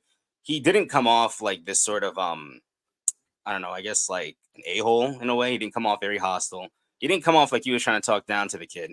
He just kind of stated like, this is who I am. This is who you are. Know your role. Shut your mouth. That's it. I agree with you. I think Magic Johnson handled it well, but I think in the long run, Magic Johnson called him a young boy. Tim Hardaway called him a young boy. They're calling him a boy. And I want to know what he is going to say, because he's on his way to going to the Hall of Fame. I want to know with his speech, if somebody brings this up to him and he goes back, from what he said at the age of 22, how he's going to react to this as a man. Because right now he looks like a fool. And when you have these older players like Tim Hardaway Tim Hardaway's a Hall of Famer. He's one of the greatest point guards to ever play in the NBA, top 10 NBA in history.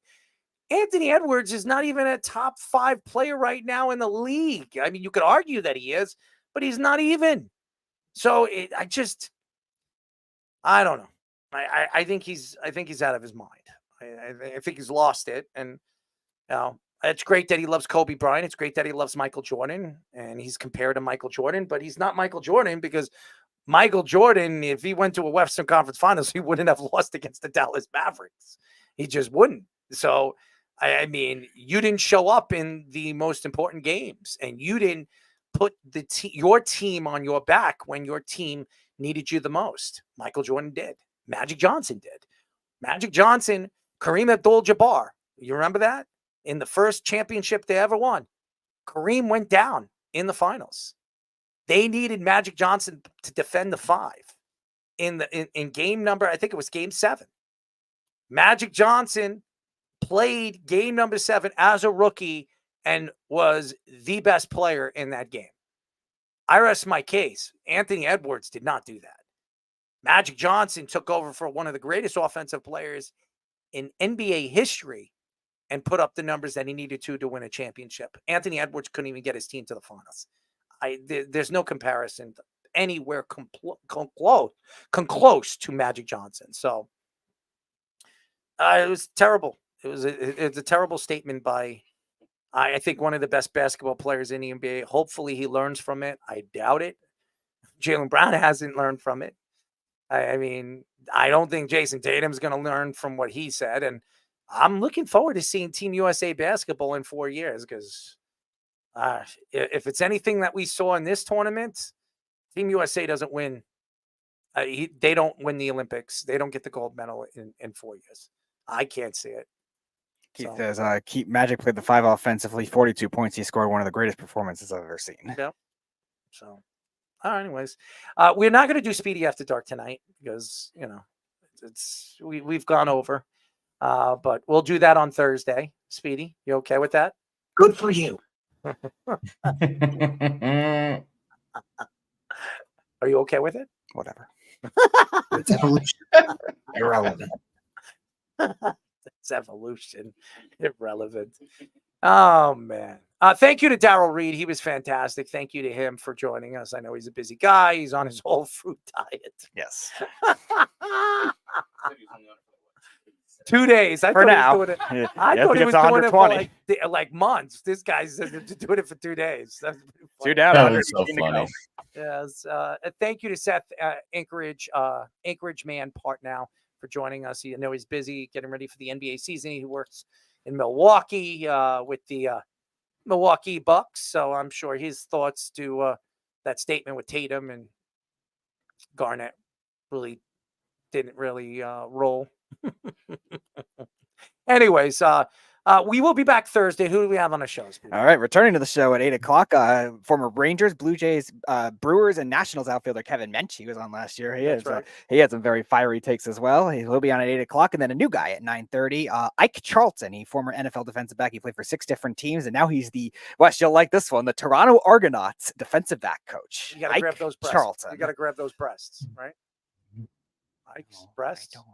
What about Ike's breast? No, I don't. You don't want Ike's breast? No. You sure? Yeah. Have you seen them? No. But if you did, would you like them? Okay. It doesn't mean I'll grab them. Well, I'll grab them for you, and then you can grab Whatever.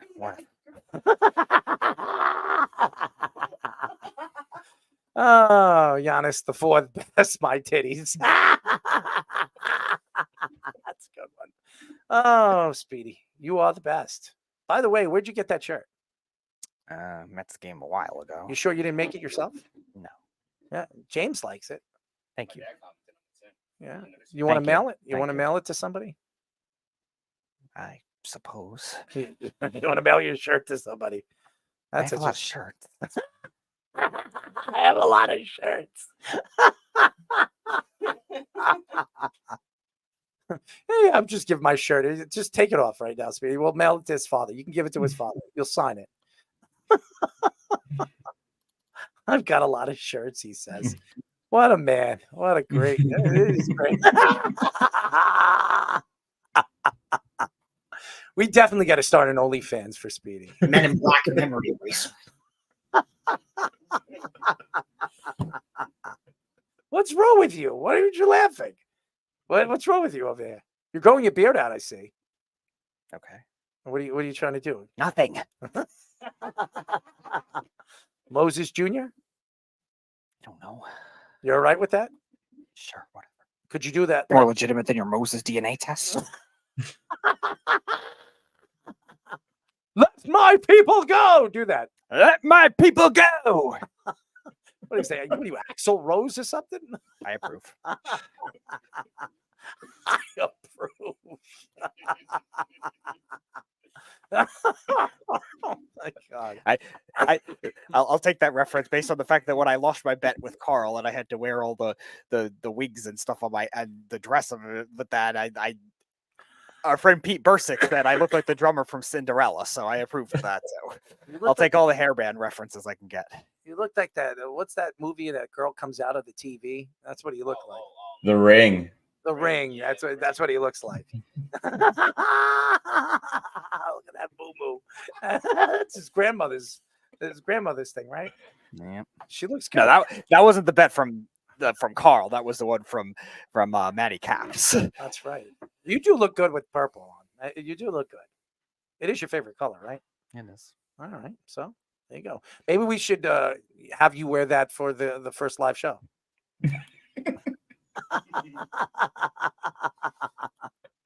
99% of the world would too.